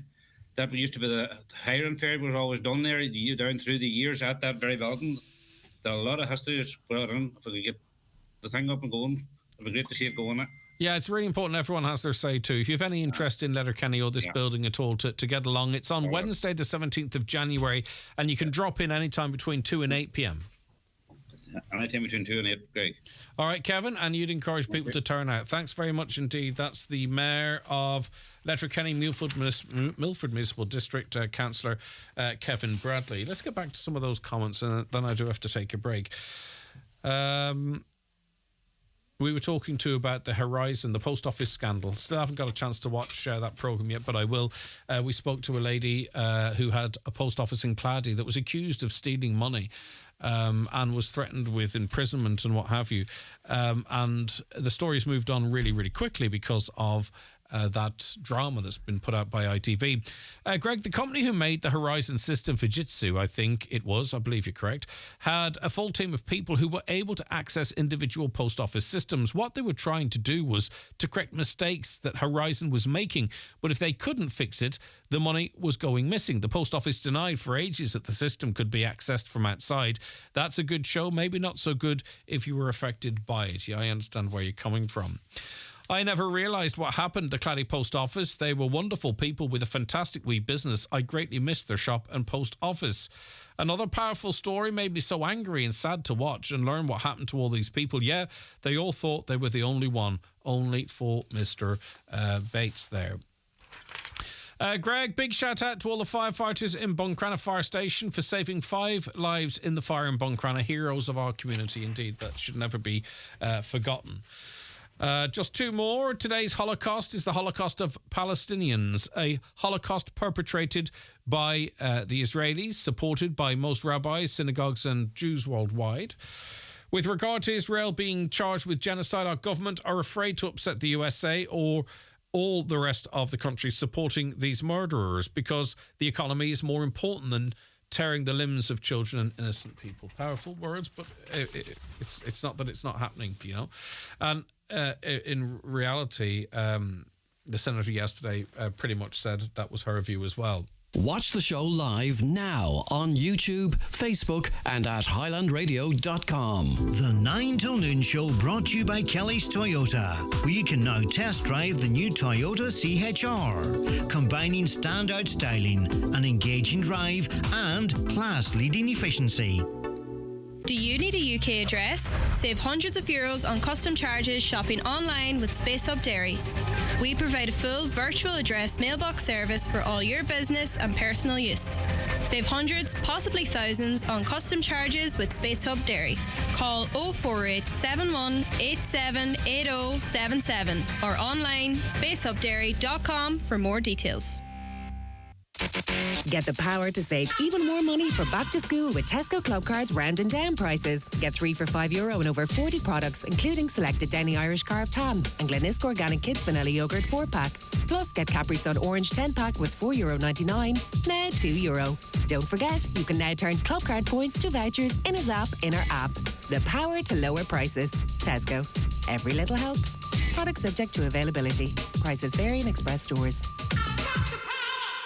It's the Right Price Tiles and Wood Flooring half-price sale. Get up to 50% off all tiles. Wood flooring, bathware, cladding, everything's reduced. Tiles from only $8.99 per square yard and wood flooring from only $11.99 per square yard. Right Price Tiles and Wood Flooring half-price January sale is now on. Personal improvement deserves recognition. That's progress you can feel. And the very definition of the Audi 241 range. From the striking style and comfort of the enhanced Audi A6 to the era-defining iconic Audi A4 with competition edition and the quietly efficient Audi Q4 e-tron. Electrified driving with no compromise. Test drive the Audi 241 range at an Audi dealer near you today. Now, we're joined on the programme by David. Good morning to you, David. Thanks for your time today. Appreciate it. Good morning. Right, so you decided to buy an electric car 6 months ago. What's been your experience? No, I had an electric car before that previously for a year, and I changed my electric car 6 months ago. I beg your pardon. Right, so in other words, you've driven electric for a year and a half now at this stage. Yeah. And what has been your experience? Because you said in a phone call to us that you're thinking now of returning to hybrid. I have to return to hybrid because if I want to do a long distance, say from here to Galway, they're what I call 99% of the time when you go to a charger, the charger either broke or somebody has unplugged it the wrong way and left a lead in it. It's just, I can't understand why these petrol stations and the restaurants, especially a petrol station with a restaurant, doesn't have chargers in it. I don't know, do they get grants from the government for putting in chargers or not? I would presume they do. Yeah, so, I mean, you've been driving electric for quite some time now, so you've had a proper time to assess it. You've no issue with the technology, how the car drives and all that. It's simply the fact that if I absolutely love my car. I got a new car from DMG Motors in Donegal Town. Great place to deal with. Great backup. Everything was hunky-dory. The car is lovely. But it's just, if I have an emergency where I have to go somewhere, I can't guarantee it I'm going to get there because, like, when I charge my car up, I get 344 kilometres on it. And that's as far as I can drive without getting charged again. And do you get the 344 kilometres that it says, David? Yes, not really. No, you would get maybe 300 kilometres. Right, okay, still not bad. No, that's ENIAC. Yeah. But, like, there's a new one coming out now from what I call the same company, and they have a hybrid which does 100 kilometres on a charge, and then you go on to petrol then. Yeah, now, so the car is grand, the experience was grand, charging at home is fine. It's when it's the uncertainty about finding chargers working out and about, which is we're supposed to be you remember they said we were all switching to electric by 2030, and every other 6 months they announced that they're investing another 5 million in chargers, another 10 million in chargers. And the last time they did it, I kind of was a bit cynical because yours is the reality here. They keep talking about providing the infrastructure, but it's not coming, David. It's not a joke when you go out for a run and you're sitting on pins and needles, thinking, are you going to get back home again? And that's what it's like. So the next thing, you've got the aircon off and you're driving slower. Well, if you have to drive, like, if you have bad weather, like we had there 3-4 weeks ago, where you're driving in the rain and you have the heater on and everything's on, your lights and everything else, like, you're going through your charger a lot quicker. Like, I can't see why they don't put them into a petrol station. A petrol station gets so much in every litre of petrol it sells. Why not do the same? I wouldn't mind paying an extra €5 to get my car charged to give it to the petrol station because they've got the charger in. That wouldn't be a problem, as long as I know I can go somewhere and the thing's working. And how often are they not available versus the not working? You could be... Well, they couldn't. There are a whole lot of times they're not available. There are people plugs into them and they go way down the town and maybe the car's sitting charged. Yeah. And you can't get into it. You know what I mean? If you go to Redcastle Hotel, there's 3 sitting in the main street. That's encouraging the golfers to come because they can go out and play a game of golf, plug their car in, and away they go then. Or they can go in for a meal. I was in a restaurant there last week, sitting in the restaurant looking out, petrol pumps empty, but no chargers in the forecourt or anywhere, where I could have stuck my car on for an hour while I was on having a meal. And in this day and age too, obviously, beggars can't be choosers, but you want the modern fast chargers as well, that you can get 80% into your car in 15 or 20 minutes. That's what we need. Well, like, if a restaurant looked at it, like I'm sure if you put it on there, you seem to get things done. If you put it on there to restaurants to get chargers in, if they looked at it, I'm coming down the road and I know there's a charger in that restaurant, that's where I'm going to go to have a meal and charge my car. Yeah. The restaurant's 1-1. It's getting a meal for me and my family and getting the car charged. How do you know where, say you're going up and down from Sligo, do you know where all the chargers are at this point? Sat-nav, you have to put it on the sat-nav just. Okay. Because Lidl and Aldi, and then, some of like, those as Lidl and I Aldi say have to them you, as well. Go ahead. So, as I say to you, you can put it on sat-nav and I have a charger of maybe 50 miles up the road. Mm. And when I get there, it's not working. Where if they're in a petrol station or near a restaurant or even a hotel where you can pull into the hotel and get a charge, you know the people in the hotel, the restaurants and the petrol station, they're going to look after their chargers. Yeah, I got you. You know. So, listen, you're a year and a half into electric car ownership, 6 months into your latest model. You love the car, you love the service, you love how it drives, but because of the lack of infrastructure, you feel you've no choice to go to hybrid. Do you feel let down? Because we're all encouraged to go electric. Well, I've done everything. I've got a charger at the house. I've got solar panels on the roof. I went down the road of doing everything to try and make this world a better world. Yeah. And, it seems as if they're just turning you back the ways again. Are you going to hold out, or have you made your mind up? Well, I'm going to wait till I get... I've talked to DMG Motors, and I'm waiting on this new car to come in to see what she's like. And, if things doesn't improve, that's the only road I can go. And look, we spoke to... I had emergency and I had to go to Galway Hospital. Yeah. I can't be sitting halfway up the road and not if I go, you know. I know. We have spoken, it's not just people that buy the cars, David. We have spoken to people that sell cars in the past that are equally frustrated because people are, the gentleman said people are coming back with their cars after a few months. They love their cars, but they can't trust the public charging infrastructure, and they get the range anxiety and the reasons that you've been outlining as well. I went to Sligo and... one day there, and I was on the way back home again, and only I could call into DMG Motors and charge in their charger. Mm-hmm. I would have bother getting home. And the people in there, they're so good. There's one salesman in there, he couldn't do enough for his customers. Well, I hope, David, and I know it's a serious issue, after the plug you've given DMG Motors, I hope they knock $1,000 off your next one. I wouldn't care. I wouldn't care if they did, because I know. DMG Motors are they are so good. Okay, right.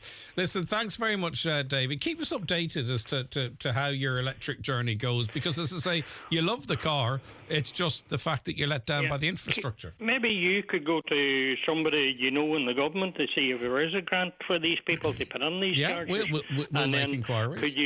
Could you let us know on air, and let them know on air that there's a grant there and they're going to make so much money of our charger? No problem. We can certainly look into that. But as I say, I've just been let down and frustrated by announcements of this fantastic network of chargers. I think you had an electric car yourself. I did. I had a Nissan Leaf for my motors. Loved the car. It was fantastic. Yeah.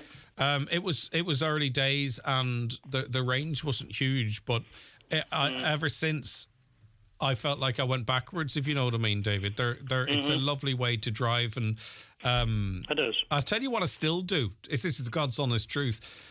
If I'm driving down a hill, say I'm coming down Lurgy Brack, David, I still, you know, with the braking, the way the braking recharges the battery. Regeneration. Yeah, now in the car that I'm in at the moment, I feel like I'm wasting that energy, if that makes sense, because it's not electric, it's a petrol or diesel, and you feel going down hills now, I still feel that I'm wasting that regeneration electricity. So listen, I love electric cars, I really do. I'd love to own one myself. Happy motoring, David. And I'll listen to the radio to see what you say about the government. I'll not let you down. I'll not let you down. Slán, Magin White, thank you very much indeed, David. 086 60 25,000. I'm in Inishowen, and one evening I had a slow puncture, and I went to 4 local filler stations. Out of 4 stations, only one had working air, so I'm not sure this idea would work. Yeah, indeed. I I'm a fan, and maybe I'm not sure if tyre experts or those that sell tyres are into this, but those little canisters that you get that temporary fill your tyre, partially fill your tyre at least, so you can drive home. I would be inclined not to drive without one of them. They've saved me a couple of times. You screw it onto the valve, you hit the button, and it pumps a certain amount of air into your tyre, and it fills it with a liquid that tends to block the puncture if it's not too bad. I find them very useful. I'd say garages hate them when you land and they take the tyre off and it spills everywhere. Or maybe they don't. Very short-sighted of garages not to jump on the electric car bandwagon, as in the near future there'll be no petrol or diesel for them to provide. Some people agree, some people disagree on that one. But yeah, how much does it cost to charge the car? David is gone now. We can check with David. I know someone with an electric car, and I think it was costing about 22 or 23 euro. But the prices have gone up and down since then, so I'm not really quite sure. I think really in terms of it being about saving money, the days where you would go electric because it's cheaper or much, much cheaper, I'm not really quite sure that's you'll save money on the servicing and what have you. I'm not sure there's a huge difference now between driving on electric versus petrol or diesel. But anyway, open to correction. Let's have that conversation. People need to be aware of the price of replacement batteries for electric cars. They're astronomical. It's not just going to the garage for a few minutes to get diesel or petrol and off you go, or to get serviced and parts replaced. It's prices of nearly a new car. I've seen these posts on social media, but for instance, you can get big mileage and lots of years on batteries as well. And also, I've seen electric cars that are 7 or 8 years old, or 6 or 7 years old, and it shows you the battery capacity. It's still up on 100%. But I do also see a lot on social media whereby they say your batteries are no good after 2 or 3 years and cost €1 million to replace. There is they are expensive to replace, don't get me wrong, but the claims on social media how soon you have to get them replaced are a long way off, I would suggest. The charge will drain heavily during the bad weather, or as in the US, won't go at all in heavy snow. Plus, the most wary part of me would be the radiation EMF from the car while in the car or charging from your home. So much to be aware of before buying. I drove an electric car as well. There was a slight change in performance in very cold weather, but I was still able to do the back and forth that I used to do, and I drove the car for 2 years, I believe, and there was no reduction in and this was early on, this is going back a bit, there was no reduction actually in the capacity of the battery or its drain as it relates to EMF. My house is full of 5G. I've got a 5G phone in my front right pocket right next to the you-know-what, so I don't know. I wouldn't be too worried about that side of it, but that's just me. It's up to you what you think. Okay, back with more after these. The 9 till Noon Show, brought to you by Kelly's Toyota. With over 45 years of experience, trust us to help you on your electric journey. The sale you have all been waiting for at Clare Clothing, Letterkenny. 2 days clearance, 50% off all winter stock this Friday and Saturday. Clare Clothing, Letterkenny.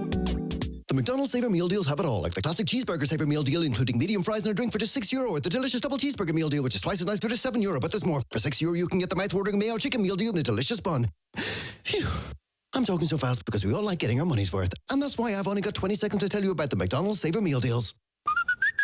From 11 a.m, not available on delivery. I saw your Be Good baker running by again the other day, says I to Mr. Brennan. Ah, yes, says he. I've never seen her stand still. And she's running rings around the rest of us with our Brennan's Be Good bread. Only 60 calories a slice. 60 calories, says I. That's just the whole meal, is it? No, says he, it's the whole meal, the whole grain and the white. 60 calories a slice and high in fibre, whatever way you slice it.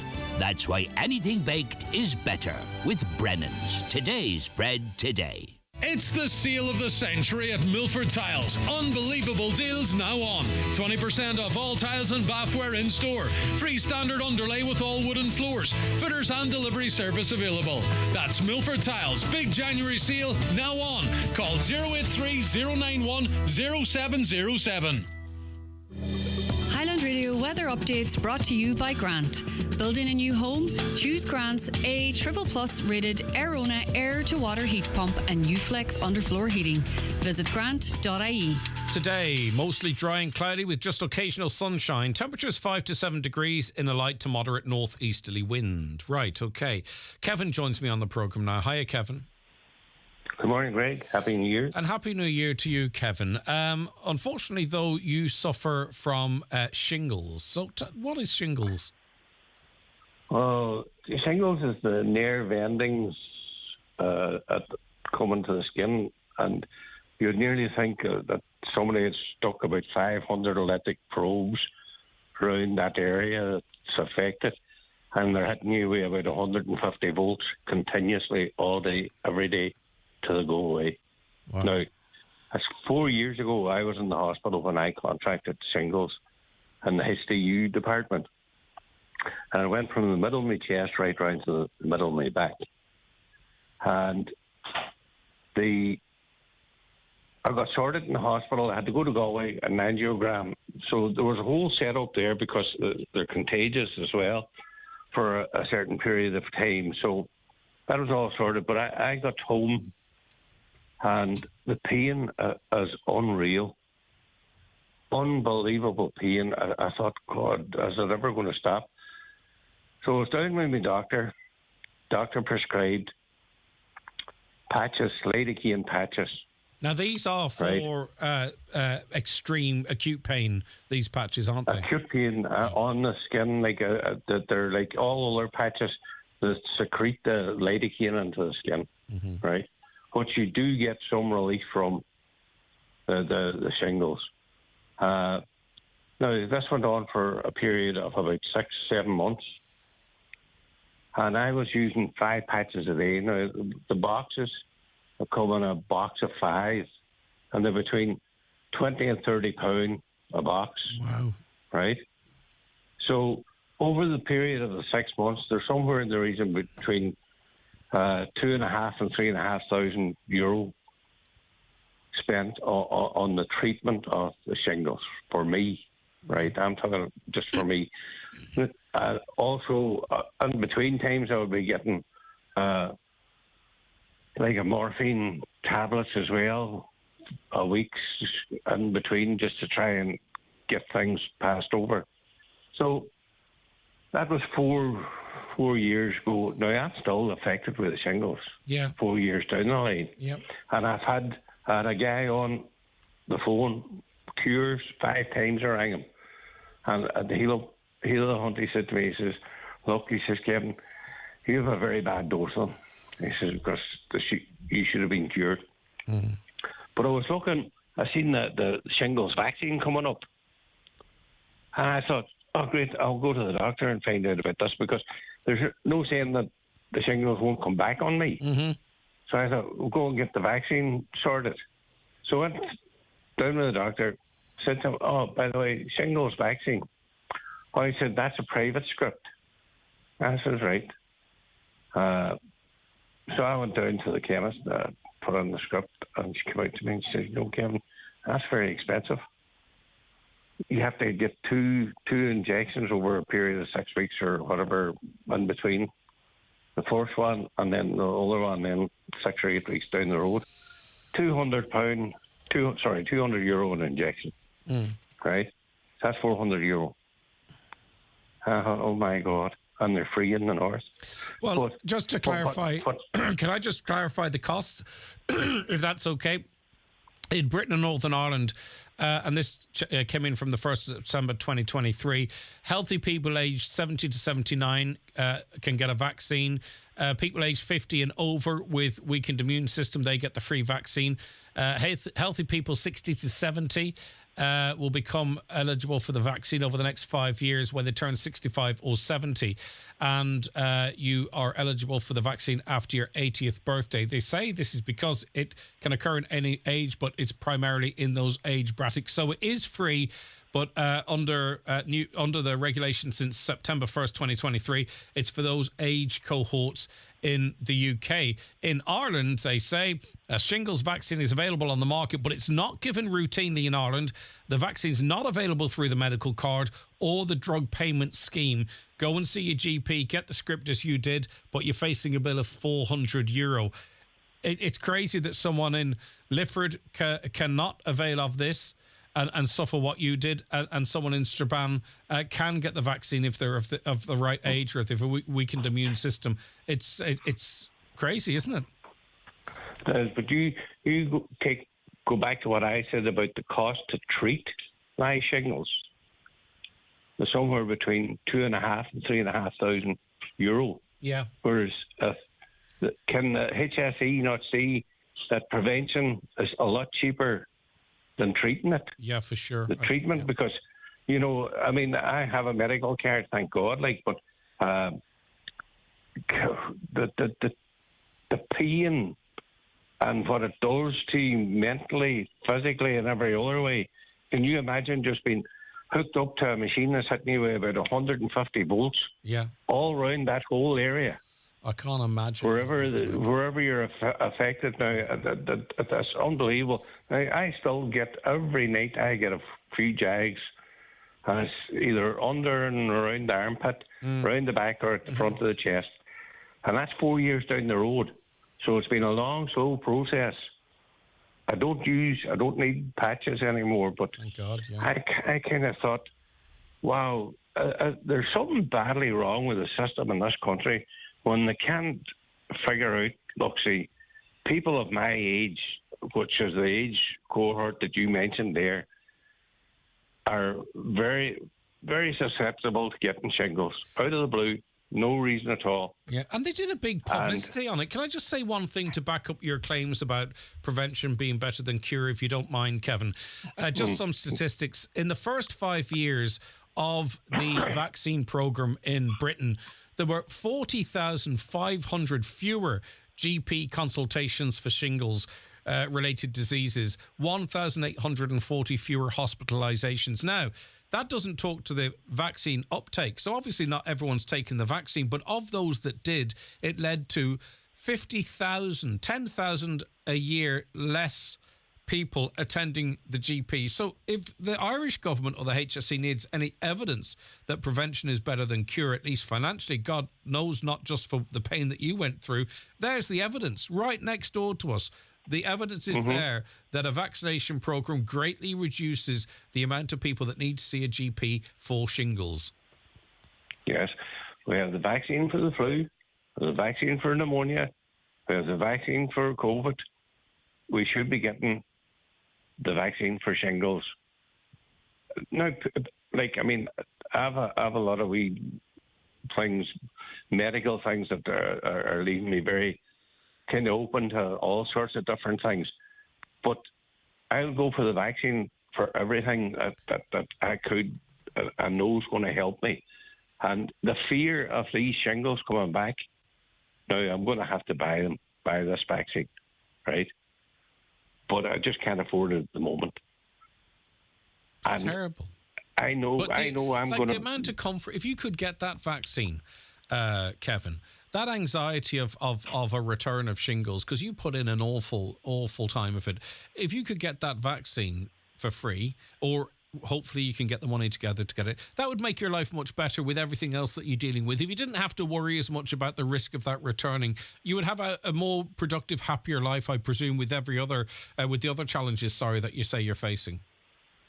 Yeah, I would. It would be one thing less off the list. Pick it and get rid of it, put it away, stick it in the corner, and that's it, gone. Right. But it's something I do believe that we in this country, from the top, either HSE, government, whatever, is getting things all wrong. Prevention. The next time, please God, I'm touching wood here that I don't get shingles, but the first thing I'm going for is lidocaine patches. And I don't care whether I walk out of the chemist with £1,000 worth of them under my arm going out the door. I will be slapping them on me. All right, okay. Yeah. Because it was the only thing. It was the only thing that gave me any kind of relief. Now, there's a whole lot of other people out there that have had shingles and suffer from, and they know exactly what I'm saying. Yep. Acute pain. Kevin, listen, hopefully you're listened to. I appreciate your time today. Thank you so very much indeed. Colette says, Greg, relating to Kevin with shingles, the vaccine will not prevent getting them. It may only ease symptoms. Here in Northern Ireland, you have to get 2 doses, I think, with a 6-month span. I'm not disputing what you're saying, but according to the NHS, they say by having the vaccination, you will significantly reduce your chance of developing shingles. So, I'm not contradicting you, Colette. I'm just saying what the NHS in England are saying. But they also do agree with you that if you do go on to develop shingles, the symptoms are likely to be milder and the illness shorter than if you did not have the vaccination. And in terms of how the vaccine is given, it's given as there are 2 different vaccines available. You'll be offered the vaccine that is right for you. Shingrix is a non-live vaccine, and you will need 2 doses to give you the best longer-lasting protection. For most people, the second dose of Shingrix will be offered about 6 months after the first dose. There are others ones too, but listen. So we're not far off the same page. The 9 till noon show brought to you by Kelly's Toyota Port Road, Letterkenny. Stockists of a wide range of used passenger and commercial vehicles. It's time to take off. The Aer Lingus January sale is here with over 4 million seats on sale. Fly direct to amazing North American destinations from €179 each way as part of a return trip. Experience the buzz of New York. Explore San Francisco. Seek thrills with the family in Orlando and many more destinations. Don't miss these incredible offers. Book now at aerlingus.com. Aer Lingus, you're very welcome. T's and C's apply. Sale ends January 15th. Travel between February 1st and May 31st. An éon rud atá rágad na do bhéadfadh rudaí beaga chur asca do bhearláinte. Is é? Deacrachtaí codalta. Se. No má bhíon faoi bhrú a gcónaí. Se. No imníoch go minic. Tá buinte acu ilig le do bhearláinte. Céim dóí a bhfuil is a go é seo ilig? Brat níam im a dhé féin faoi mar is óldit. Imní, brúseasta, ís le brí, gan a bheithan an colour, buineann siad seo ilig le do bhearláinte. Déan an ceangal agus bhaicúnamh ag yourmentalhealth.ie. Ó aimeanach na service sláinte. If you're starting a new business in 2024, let BizPrint help with all your printing needs. Logo design, invoice books, business cards and promotional products. Call BizPrint in Letterkenny today on 9177 955 or visit bizprint.ie. Last chance to enter the Donegal signage competition with Homeland and Nutrius Animal Feeds. Entries are closing soon, so hurry. Entry is free and includes 5 categories: dairy, beef, sheep, round bale and new entrant. First prize €300 vouchers, second prize €200 voucher in each category. For full entry details, visit homeland.ie. Closing date January 19. iMotors are your main Nissan dealership in the Northwest, a trusted Japanese brand for generations. Contact iMotors to find out why people who make the move to Nissan never change. To check out our 2-for-1 offers, visit imotors.ie.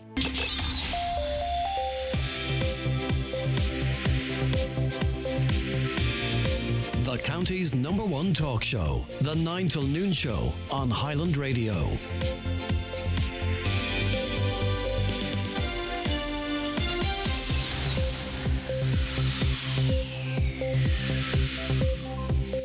It is 11 o'clock. It's time for a news update, and it's good morning, Michaela Clark. Thanks, Greg. Good morning. The Green Party leader says he would prefer a general election early next year. There has been increasing speculation about the possibility of a poll late this year, with Donegal Deputy Pearse Doherty this week expressing his hope that an election will take place this year. Eamon Ryan has indicated he would be prepared to enter government with Sinn Féin.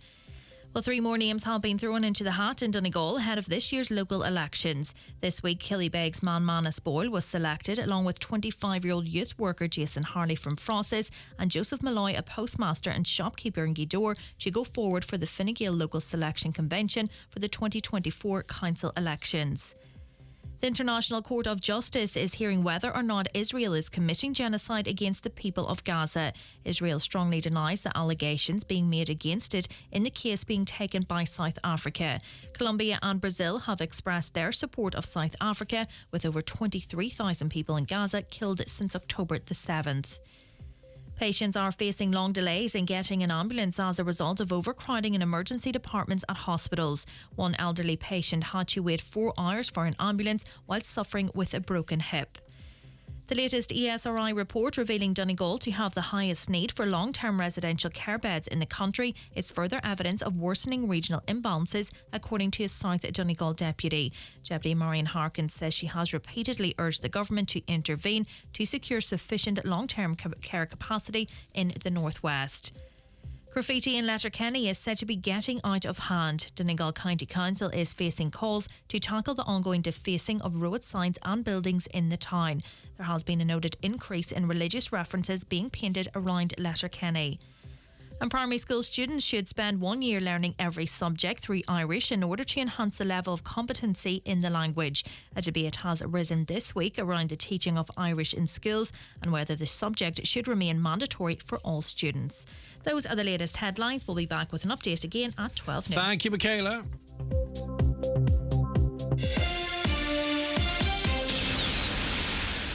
Whether you're adventuring, salsa dancing, or you just popped out for some milk, you're not always home. With An Post, that's not a problem. You can set up a safe spot for us to put your deliveries when you're not in, or rearrange delivery to your local post office. And if something's not right, you can quickly return it with a collection from your door or drop at your local post office. Online shopping made easy with An Post. An Post, for your world. Okay, on to the programme now. We say good morning to Jessica. Jessica, thanks for joining us. Good morning. How are you keeping? Oh, good. As good as can be, I suppose, with what we're dealing with. Yeah, and it centres on your father. He's only 54, and on the 1st of August 2022, he was diagnosed with motor neuron disease. Is that correct? He was, yep. Obviously, that has a devastating impact on him and the whole family to get that news, Jessica. Yeah, easy. So, what was the prognosis at the time of the diagnosis? What were you told? Just that they couldn't really put a time frame on it, but to prepare ourselves that basically what was going to happen to Daddy and how he would deteriorate and how things would go. Now, we were lucky enough that within the first year, there wasn't much of a change until probably April of 2023, where we started to notice, and he's gotten a lot worse. Significantly worse. What level of movement or mobility does he have now? None. So from June of 2023, he was in an electric wheelchair. He then had to come out of that and be in a push wheelchair, where now he has nothing at all.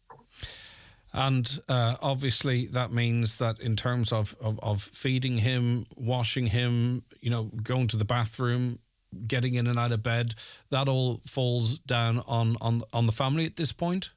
Yeah, so it's between my sister and my mum and myself. Okay. And for Dad either, he was a young, fit, healthy man before, and it's just not nice for him to depend on his wife and his 2 daughters to get him out of bed and get him into the shower, degrading for him, and it's not nice to watch. Are you still able to communicate effectively, Jessica? So he has an eye gaze tablet that he can talk to us through. Right. It's incredibly difficult, and a lot of people listening will be able to relate to this. Unfortunately, we do seem to be hearing lots of cases of motor neuron disease, and I think even more so once we had high profile cases that sort of opened up the conversation more so. Are you finding that since this has come into your life that you're learning of more people who have this condition? We are, yeah, definitely. In terms of care or assistance, am I correct in saying that towards the middle of last year you had to sort of acquire some? Did you privately, or was it provided to you? No, so we were convinced we wanted to care for Daddy ourselves. We didn't want carers, but we were told that for Daddy that we couldn't care for him because he needed people that was properly trained. and we have yet to get carers. The HSE has come back and said because Daddy is under the age of 65 and doesn't have cancer, he's not a priority. Right. So even though you've made the decision that you would accept the services of carers, there's none available for you? There's none available in the area, no. And this would have been a big conversation with your father, because obviously very proud. He probably would have preferred not to have a situation where his daughters and his wife were caring for him. So it was a big step, presumably, for him to bringing in external care at that time. Yeah. He was happy enough with it. He was all right with us getting carers, and it was me and my sister and my mother that didn't want them. Okay. But we were told that for Daddy, we had to just let them. Right. So, I mean, as you've listeners have been listening to, it's clear that your dad needs the assistance of carers. You've been sort of okayed for them, but you've been told, and as you've outlined, because he's under 65, because he doesn't have cancer, he's not on a priority list, he's not top of the list. Anyone, presumably, that comes forward who is diagnosed with cancer or over 65, they will always be ahead of your father. Is that how it feels? Yeah, it is. And back in October of 2023, he was in the Foyle Hospice, and they told us that Daddy had only a few weeks to live. And even when we were told that, they still couldn't get carers to come out to the house and care for Daddy. Now, luckily, he's still here, but it would have meant that we were still left to do it, even though he had been told he wouldn't make it to the end of October, start of November. And you're being told not only you're not a priority at this point, but there's no carers in the area. Yep, they're saying they can't get anyone in the area. And are you in the Republic or the North, Jessica? Sorry, just to be clear. We're in Inishowen. In Inishowen, okay. Yeah. And we're going to make as many representations on your behalf as we possibly can be. And I presume you have as well, but look, to politicians, to the HSE, to whomever might be responsible or could have an input into this, because the only one reason that you would even dream of, I presume, of speaking publicly at this point, Jessica, is because you need the help, and it's very difficult for you as a family. Taking valuable family time away from us when we're caring for him 24 hours. Now, as much as we do enjoy it, it's starting to strain Daddy. Mm-hmm. And as it gets more difficult, we're going to end up hurting him or hurting ourselves. Okay. So we're in the Inishowen area, and at this point, as you say, he's not being seen as a priority. That kind of, I imagine, when you're told that, when you see your dad and how much you all love him, and for his situation to be framed like that, it adds pain to an already incredibly difficult situation, Jessica, because you start going, well, why is he not as important to somebody else?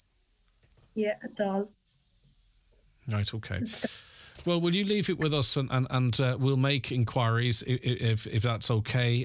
Contact the various agencies, see what the situation is, and we'll keep you informed, Jessica. But we are going to try our best to try and highlight this as you have with us today, and see if we can make any advances on this. I hope that anyone with any influence who would know Jessica's story and is in an office somewhere could do the right thing and make a decision and give this family the help that they need. Things like that do happen, Jessica. We hope they will, but we'll make our inquiries as well and just see what we can do. Hopefully something comes from it, because it's clear that you have the time that you have with your father. You want to maximise that, of course. We do, yeah. Okay. Jessica, thank you for your time, and best wishes to everyone. I know it's a very difficult time for you all. Right, okay. As I say, if there's anyone with influence in that area, please, we're going to make contact with the various agencies to try and help. But if you can help, please get in touch with us, and we can help you to help that family. I don't think there's anyone working, and I hope there's no one working in healthcare that in a position of influence, power, that wouldn't say, right, that's a case that we need to look at here. They don't know how long they have with their dad. They want to maximise the time. They're struggling to do it on their own, because at this point now he can only move his eyes. Right, we'll stay on that, by the way, and I'll give you an update on that story as we get any further advances. Caller says, back to some comments here. I'm just wondering, would anybody that drives electric cars buy 45-year-old model? It's like buying second-hand phone battery, wouldn't last as long. So more charging points needed as range wouldn't be as good. But if the truth be told, how many people are driving cars now that are older than, I don't know. You see very few cars now that are older than 2008. I'll cut it at that because I think 2008 ICE-engined cars are once you go under 2008, the tax can be more expensive.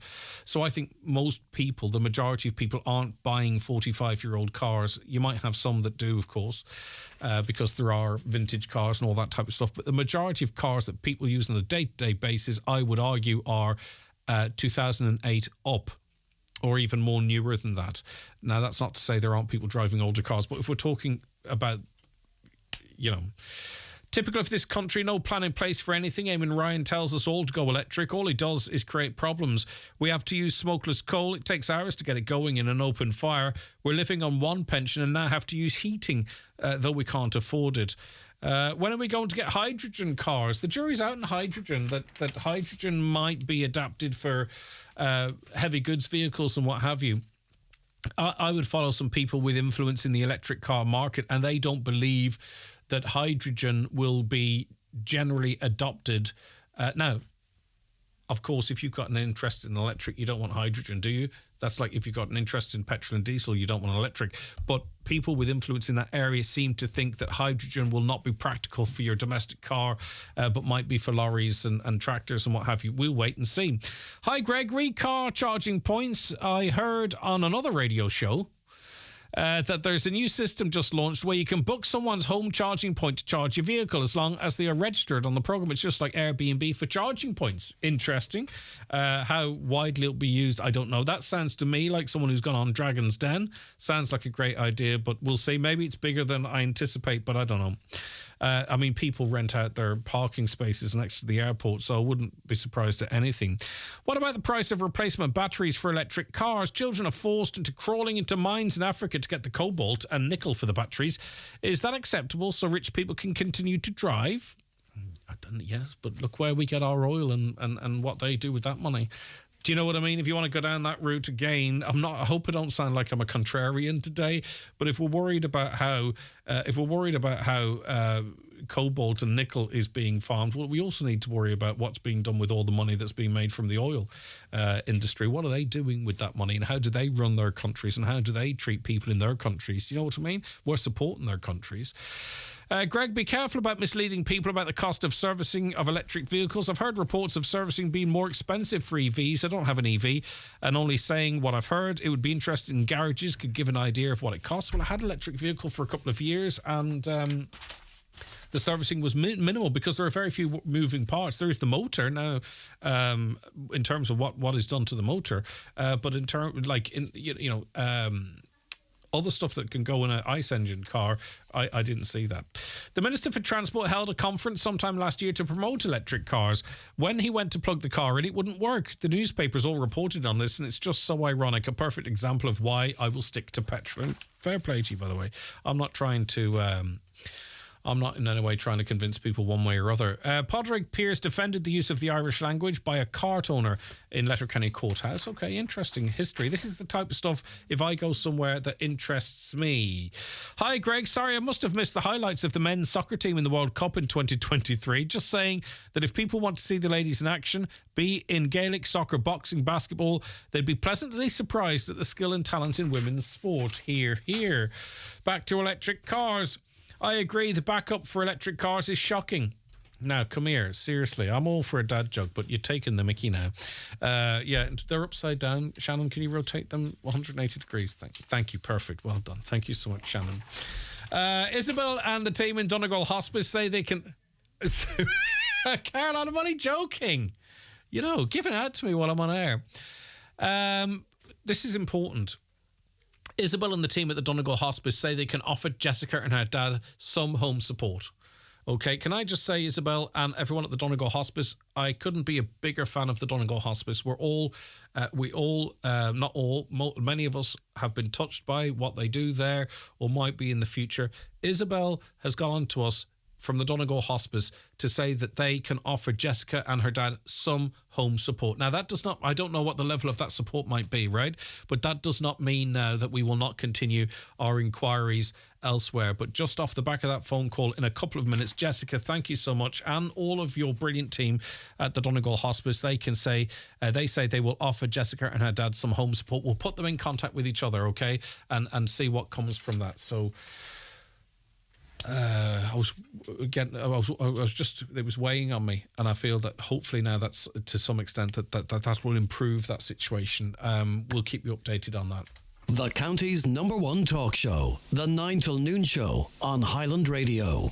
The 9 till Noon Show, brought to you by Kelly's Toyota, where you can care for your car with Toyota Relax, giving you a year's warranty with your service. Terms and conditions apply. New this week in Home Store and More. All artificial plants are all half price. That's right, all half price. But better hurry, because when all the half price artificial plants are gone, they're gone.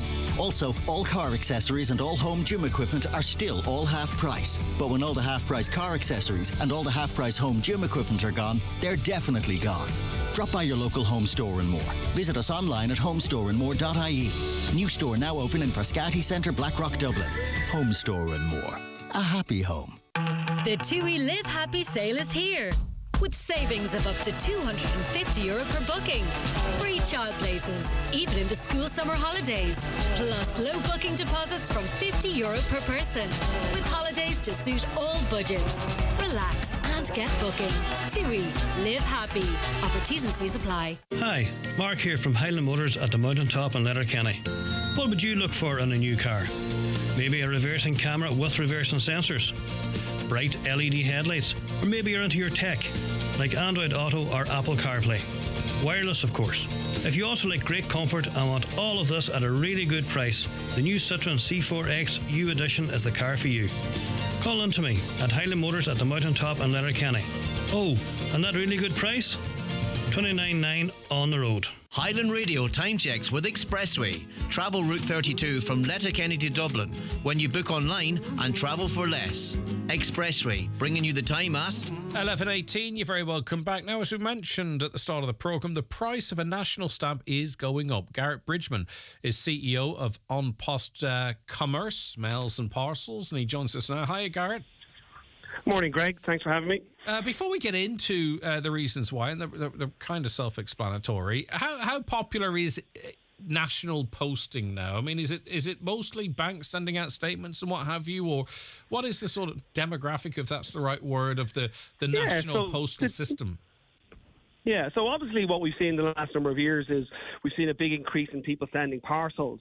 And people sending parcels from, personal parcels to people, obviously we're all buying more online. We've seen a huge growth in that over the last number of years. But in terms of our mail service, really what we've seen is about 80% of the mail that goes to our system would be sent by banks, utilities, sending kind of business communications to their customers. So there's still about 20% of people who send personal communications, to each other, gifts or cards like Christmas or birthdays or, Valentine's or wedding invitations. So there is still people sending a lot of mail. I mean, we do actually deliver over 1 million letters every day still in the country, which is still a very big number.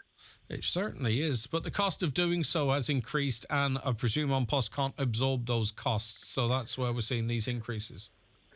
Yeah, well, really what we've done is we've kept these increases to a minimum. We don't like putting the price of our products up, but what we've done is we've put a 5-cent increase in the year, which is about 3.7%, which is below inflation.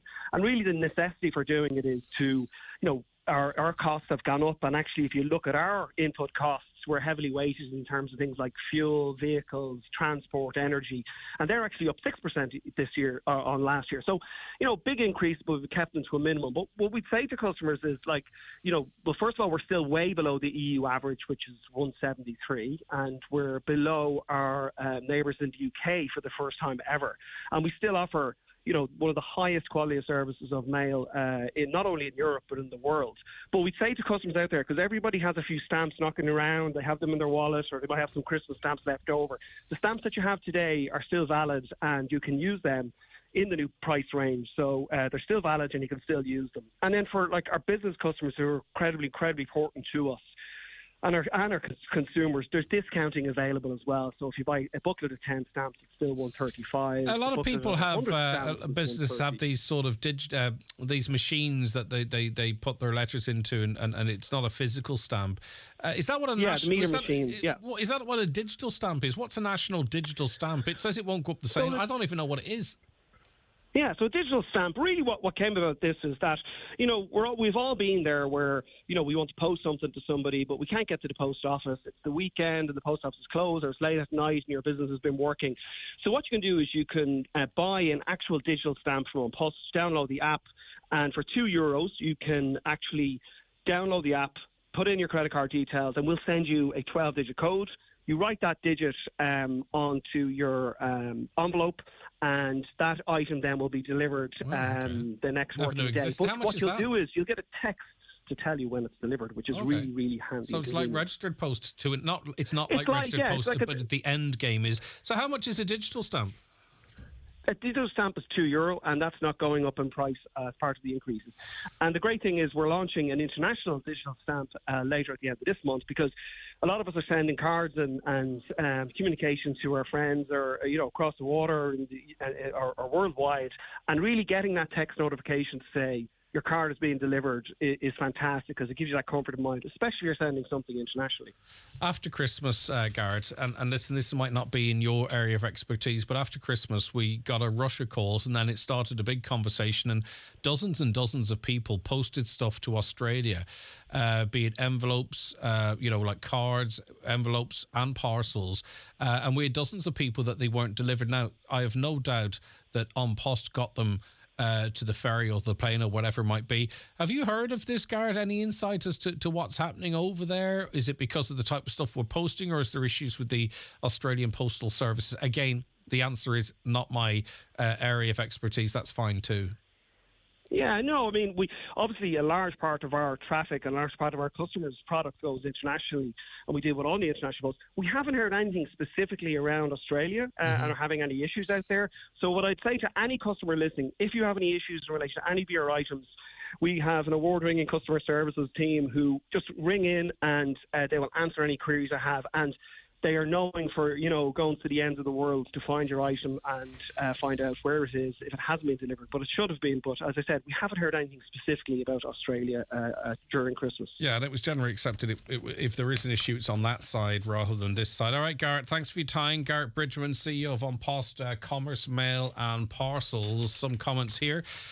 Totally agree. Shingles is a terrible condition. My 86-year-old father contracted it in his face in 2007 and still suffers this day with after effects, as did our earlier caller. I mean, he's pleased now that he's not having to put on patches to relieve the acute pain, but still gets the tingles or the tinges or whatever you might describe it. There's another listener whose father had it. Hi, Greg. Would you play Come Home, Danny Boy, please, by the late, great Seamus McGee? May he rest in peace, from an Inishowen listener. And indeed, there was a huge outpouring of goodwill and nice messages and nice words for Seamus McGee after his passing was confirmed yesterday. Caroline, we have it lined up. When am I playing that song?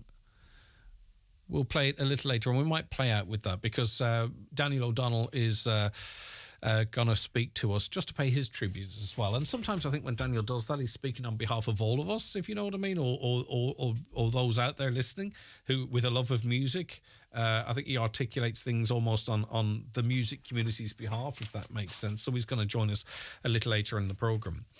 All these counties outside Dublin should pay the employees the same wage as Dublin employees. That comes in from Doc, yeah. Greg, there was a poll done and over 75% don't want mass immigration. Yeah, I'm familiar with the poll. I'm not contesting the poll. It was done about 11 months ago. There was lots of questions in it in terms of unlimited immigration at all, and I can't emphasise, I'm not contradicting anyone out there, right? But the exact facts are incredibly important, i.e. what was the question, what was the response. I'll get the poll. I'm not contesting the poll. I'm not saying it's wrong, okay? But there were different questions contained within that poll. And the way it's been reported in the months afterwards, it's not exactly how it is. It doesn't disprove the poll, okay? But I just believe that facts are so incredibly important. Greg, the person or people who are spraying this graffiti around Letterkenny are not doing anything good for the cause of Christ. Graffiti on public spaces is, when done without permission, is antisocial behaviour. It's vandalism. Wrongdoing is vandalism, and even though it's within the law, it's illegal. Jesus Christ never broke the law. He fulfilled the law. Therefore, this behaviour is doing nothing to help the cause for which it is intended. That comes in from Mary. Not a nice story what happened to that lady in the hospital car park who didn't have the full money for the parking fee, but I kind of do not blame the people who didn't help. It's scary times with scams and whatnot. People are just being cautious. Yeah, definitely, I get you. Yeah, there is an element of that, but this is a woman in a hospital car park looking for 50 cent. Who's clearly pregnant in the cold without a coat, but I take your point. The standard of women's sport is lower than the men's because a difference in access to practice and training, repetition to the point of automaticity, if that's a word, is what is required in any training. That's far easier to achieve if sport is your full-time job rather than something you're forced to fit around your job, which is a point that Maya was making as well.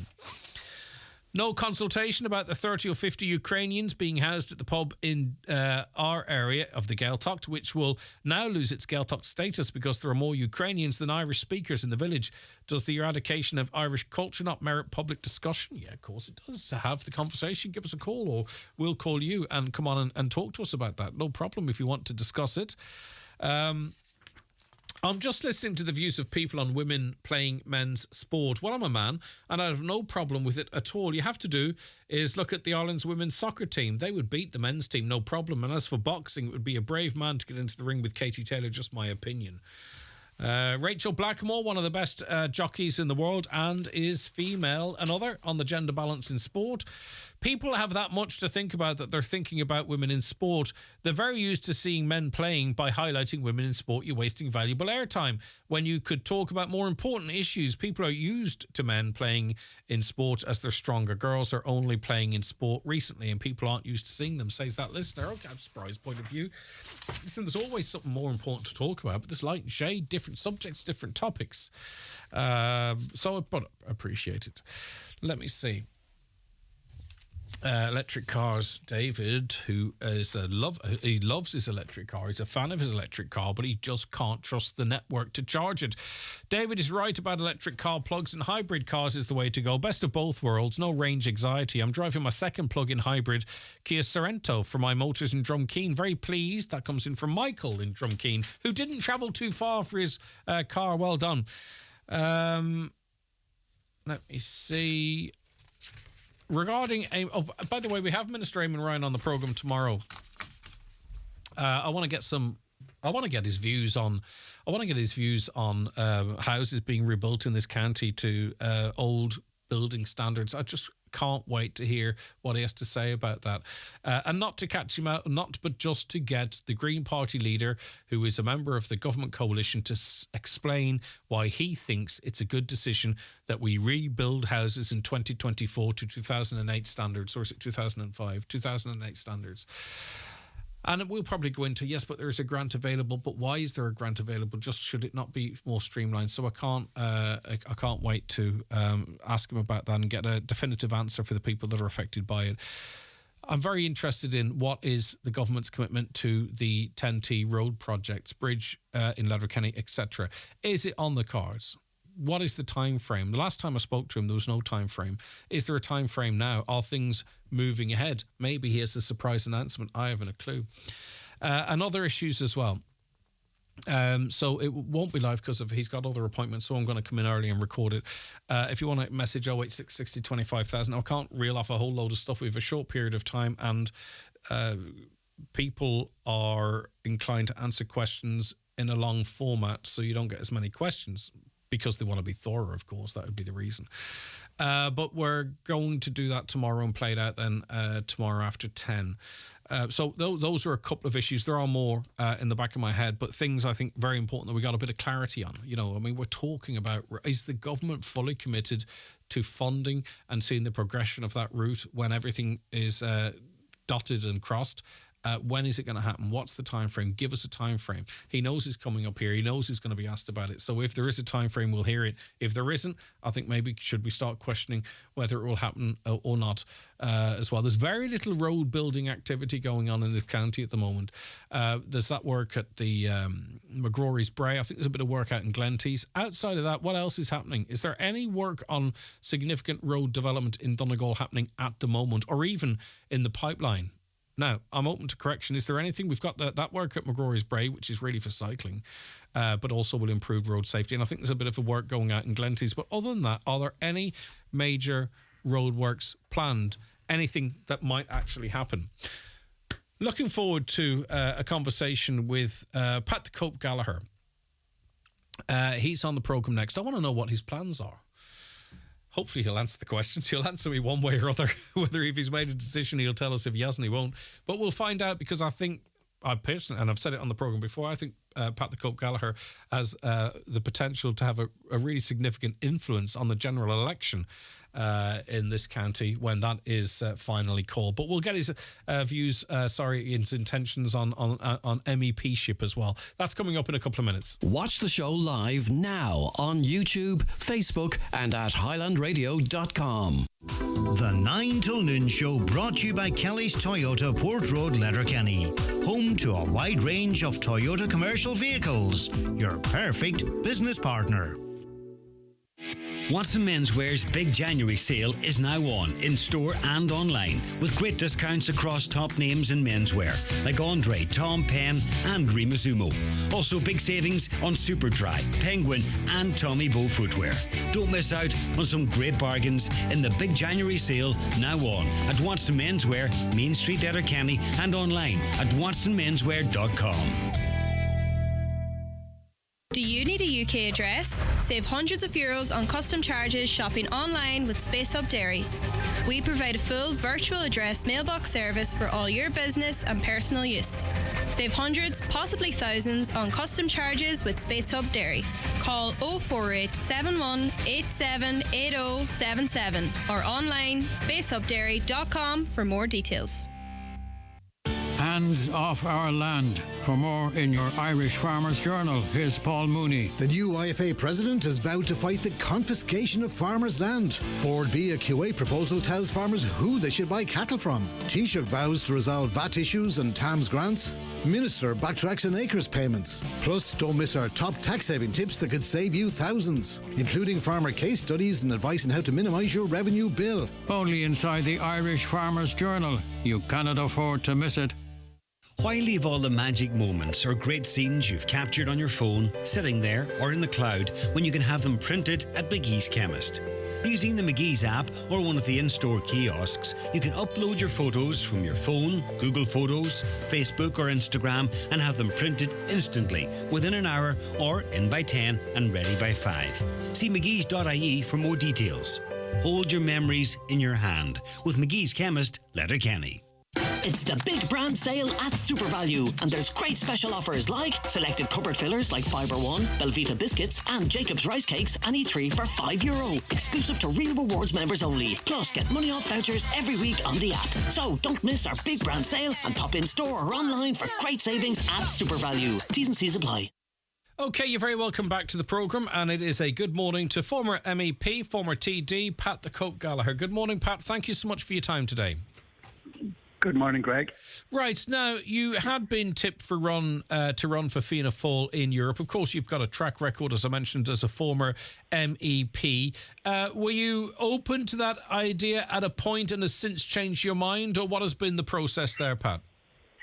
Well, the background, Greg, to it is this, that the party invited nominations from the membership throughout the huge constituency of Midlands, Northwest, and of course that goes right down to Lee Shoffley. And the last time that constituency was in place was in 2014 when I ran and lost by a mere few hundred votes out of about 500,000 votes. But having said all that, I didn't look for any nominations. I was surprised actually to get a call from headquarters early in December to say that I had received sufficient number of nominations to go before convention. And rather than decide immediately, I thought with respect to those who nominated me from Donegal and other parts that I should give it some consideration.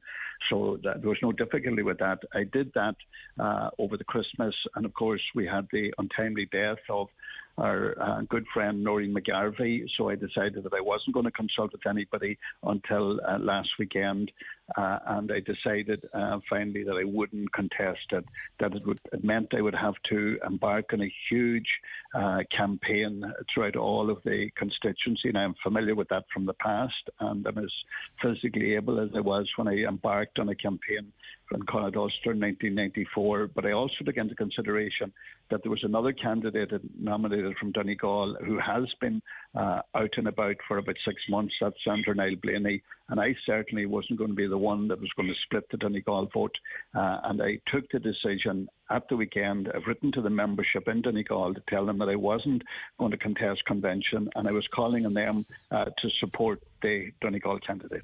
Okay, and that's as clear as can possibly be. We will talk about the European elections, but in terms of your future, Pat, you know, this is regardless of anyone's political party, it's not a commentary on that, but many people will say that you are as busy as any TD still now in terms of assisting people and constituency work. The only thing missing, of course, is the fact that you aren't actually elected to the Dáil. We could have a general election late this year. It's probably early next year. At this point, have you decided whether or not you would be interested in running for national elected government again? Well, just let me preface my remarks by saying since I lost the seat in February 2020, I have been extremely busy every day of the week responding to calls from former constituents who ring me for advice and for assistance. And of course, while I lost my seat, Greg, I haven't lost the contacts that I had built up over a period of almost 40 years. And once one calls me and if they have an issue they want me to raise, I know immediately how to handle that. I know immediately who to contact. But you're quite right. I'm not officially a public representative, so therefore I cannot submit parliamentary questions to issues that I want to raise. But I have plenty of colleagues, former colleagues in the Dáil who are prepared and can do that for me. So once I have the approval of people to make representations on their behalf, then I can do that. So I'm unofficially a public representative all the time, and I think that gives rise to the view that, well, I must still be interested. I'm not doing that because I'm interested in becoming a candidate in the general election. I'm doing that is because that's what I've been used to over all of these years. So to answer your question, I haven't given consideration to the next election yet, but I do believe that it'll be sooner rather than later, even though Eamon Ryan said, I think it was in your programme this morning or on Highland, that he felt it should run until the end. But Leo Varadkar, in contrast to that, has said at all times, well, he's not going to call an election in the winter again. Now, there's another factor, Greg, that should be taken into consideration. When I went for Europe with 24 hours notice in 2009, because you might recall, I was back in the Dáil then, and we had two candidates, Shannon Yackton and Pascal Mooney. Shannon Yackton, who succeeded me, decided that he was withdrawing his name. And to be honest with you, I got 48 hours notice, and I went and I got into the campaign. Now, then at that time, there was no dual mandate, so there had to be a by-election. Now, the government can in those days could keep pushing out the by-election every time it was raised in the Dáil if they had the majority. And then Pierce Doherty took a case to the courts, and the judge ruled that if there was a vacancy in the Dáil, the by-election had to be held within 6 months. So we presume now that there may be 2 or 3 TDs elected to the European Parliament who will relinquish their seats immediately, and the by-election would have to be held before the middle of December. And then if they lost those by-elections, they wouldn't have a majority. So that's the view that I have, they might decide to go. So with all that considered, and I know like there's internal conversations that happen, and what will, if Charlie McConnell is running, if he is, and if it all work, if it's the right thing to do strategically, because I know you're a Fianna Fáil man through and through. But if the cards fall in a certain way, it's not something you're ruling out. You would be, or is it something that you want to do? Because there's lots of people listening that are really keen to find out your intentions, if you'd be prepared to share them with us, depending on all the caveats that I've mentioned. I would like to think I could share them with you, but I'm not in that position, Greg, to do that. But let me say that if there's to be a strategy, then there has to be a candidate in the old North East and in the old South West that I represented up until 2016 when I was elected for Olive Donegal. So, and then we have some very able councillors, and of course. That would have to be taken into consideration, and there are others there. So I'm not going to stand in the way of any of those people, but it's much too early, to take any decision. Yeah. So we'll have to wait to see. Yeah, you're not ruling yourself out, and if the party approached you, I think you'd probably respond favourably is the reading. I'm not going to ask you to reiterate. You've been very clear, but that's the reading I'm taking. Well, okay, well. I can't confirm or deny the reading that you're taking. That's great. So I'll have to do another reading on my reading on what you've said. But anyway, come here.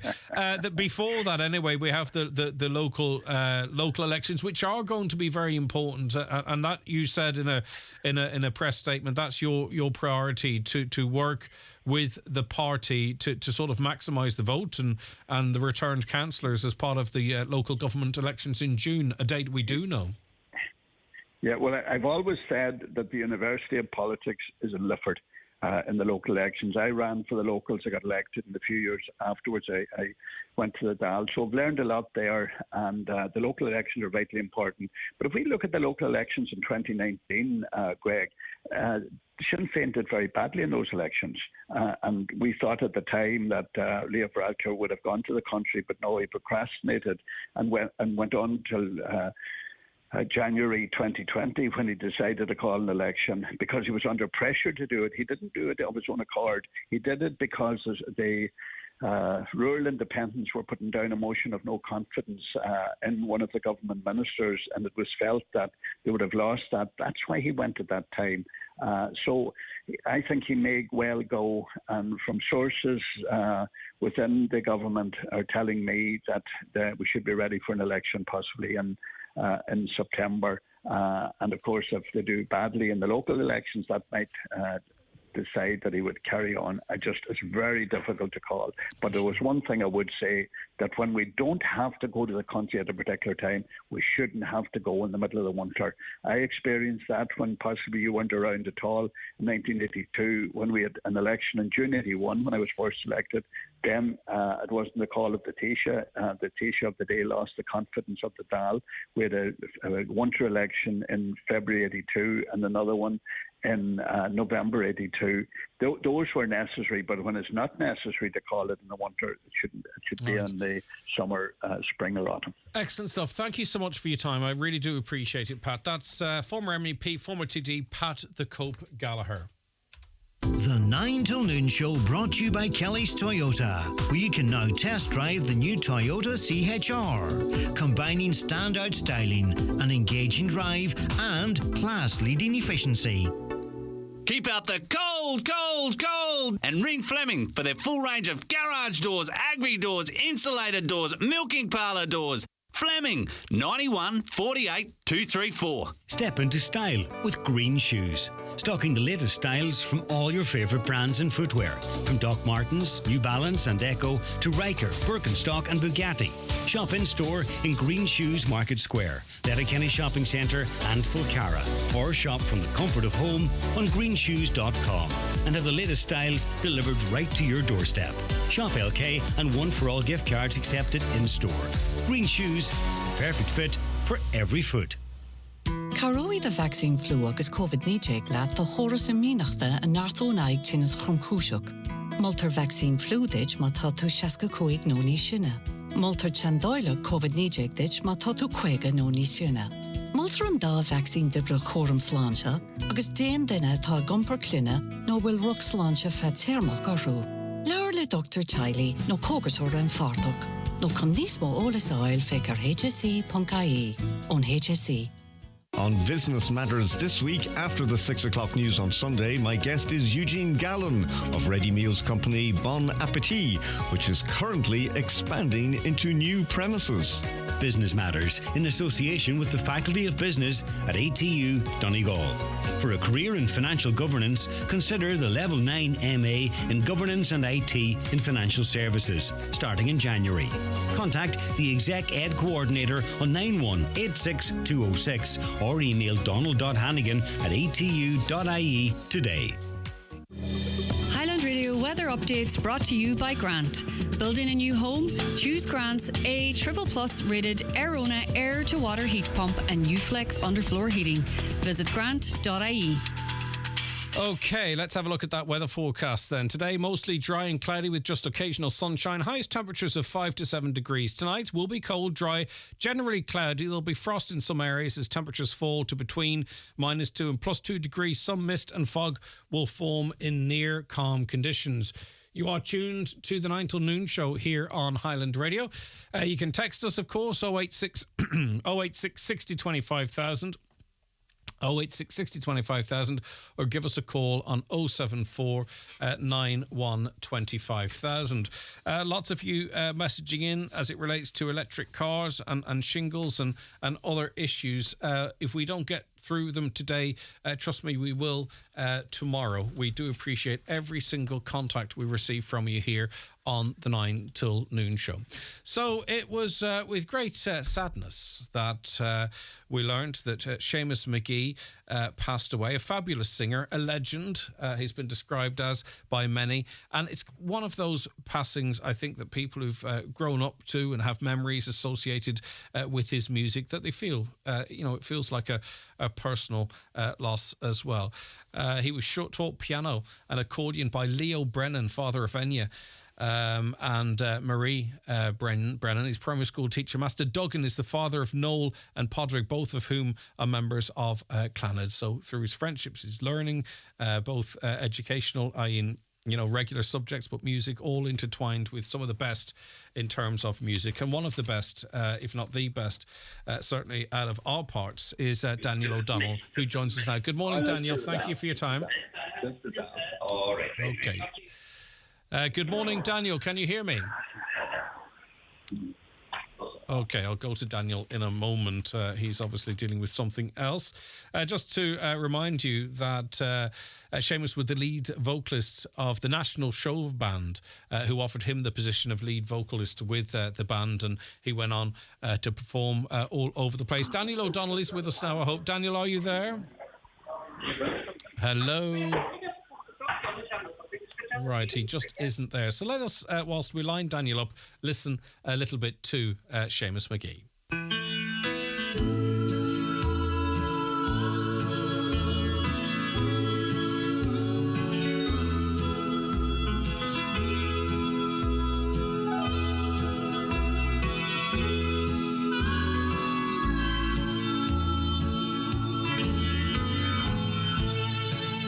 Back in the 60s, I remember Irishmen emigrating to build themselves a better life all over the world. For some, it didn't turn out that way. You see, for one reason or another, the bottle became their best friend. So they went on the streets to try and hide the pain, the heartache, and the shame. This song is dedicated to them, their family, families and their friends. In the West End of London, I saw him sitting there. He called out, "Hey young man, what's the time?" And as I went to tell him, I saw that he was wearing an emblem from old Ireland on his coat. I said, "I see you're Irish. What part do you come from?" He looked at me with peering eyes. Okay, that is the late and great Seamus McGee. Daniel O'Donnell, hopefully you can hear me now. Good morning to you. Hey Greg, I don't know what happened. No, do you know what? I know exactly Thanks what very happened. much I for know calling. exactly what happened, and it's completely my fault. I had the wrong fader up. My apologies, Daniel. Yes, Don't worry. no, we thought it fitting to speak to you in memory of Seamus McGee. A lot of people moved by his learning of his passing yesterday. Yes, I think everybody's shocked, to hear that Seamus had passed away. I had spoken to him on Tuesday. I rang him on Monday. I heard that he wasn't well, and I phoned on Monday, and I didn't get him. And then he phoned me back on Tuesday, and, I was asking him how he was, and he said that he had been in hospital and was having a few setbacks, but hopefully, the way I left it was, I'm glad that they're, getting you better and that hopefully you'll be home soon. Never did I think, when I heard on actually Patrick Hope did let me know first that he had passed away. It was a shock, And just when you listen to "Come Home, Danny Boy" there, I suppose that's the song most that we associate with Seamus, because they wrote it and it was a big hit for him, I suppose, and it brought home to so many immigrants that were living away, and it was the story of so many. But he had a great love of music, he had a great love of country music, and he sang Jim Reeves songs as good, if not better, than anybody else. And when I started out, Seamus was on the road at that time, and we did a lot of things at different shows together. And yes, I know a lot of people will be very sad for his passing, but we need to send our sympathies to his family, to Sarah and to the children, to Cian and Ciara and Cian and all his own immediate family and friends. It's just such a sad time. We're never ready for somebody's passing, be it sudden or if somebody's sick. But it is a big, big shock. And, his music, I'm sure is playing in many homes around home today, and his memory, and people are remembering their memories of Seamus, just as I am. But in a way, hopefully that's seen as a beautiful gift for the family in time and the family and friends, in that, obviously this is a very personal loss, but it's a shared loss. And hopefully they get comfort from others sharing in that, because of the great impact he had on their lives and the love people had for his music. In other words, whilst very sadly he has left this world to a better place, he lives on through his music and his contribution and all he achieved and the people he touched.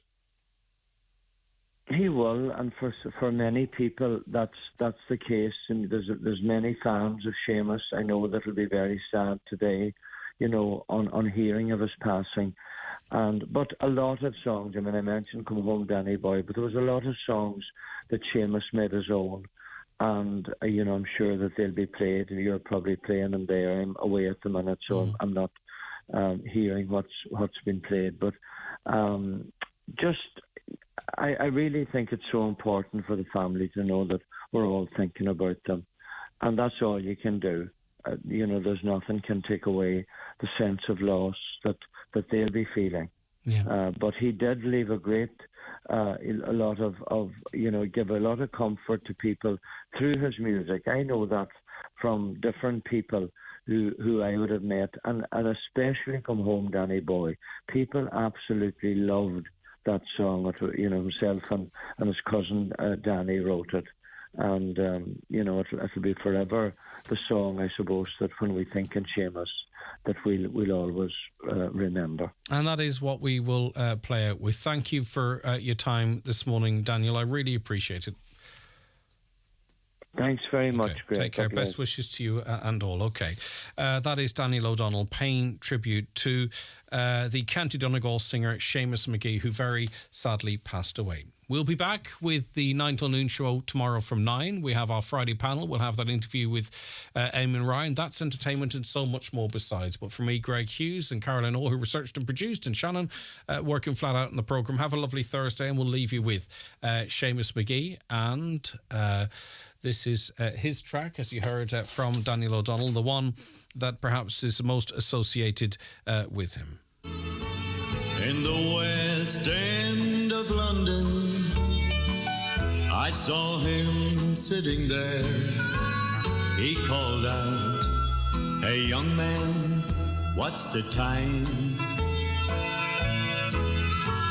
And as I went to tell him, I saw that he was wearing an emblem from old Ireland on his coat.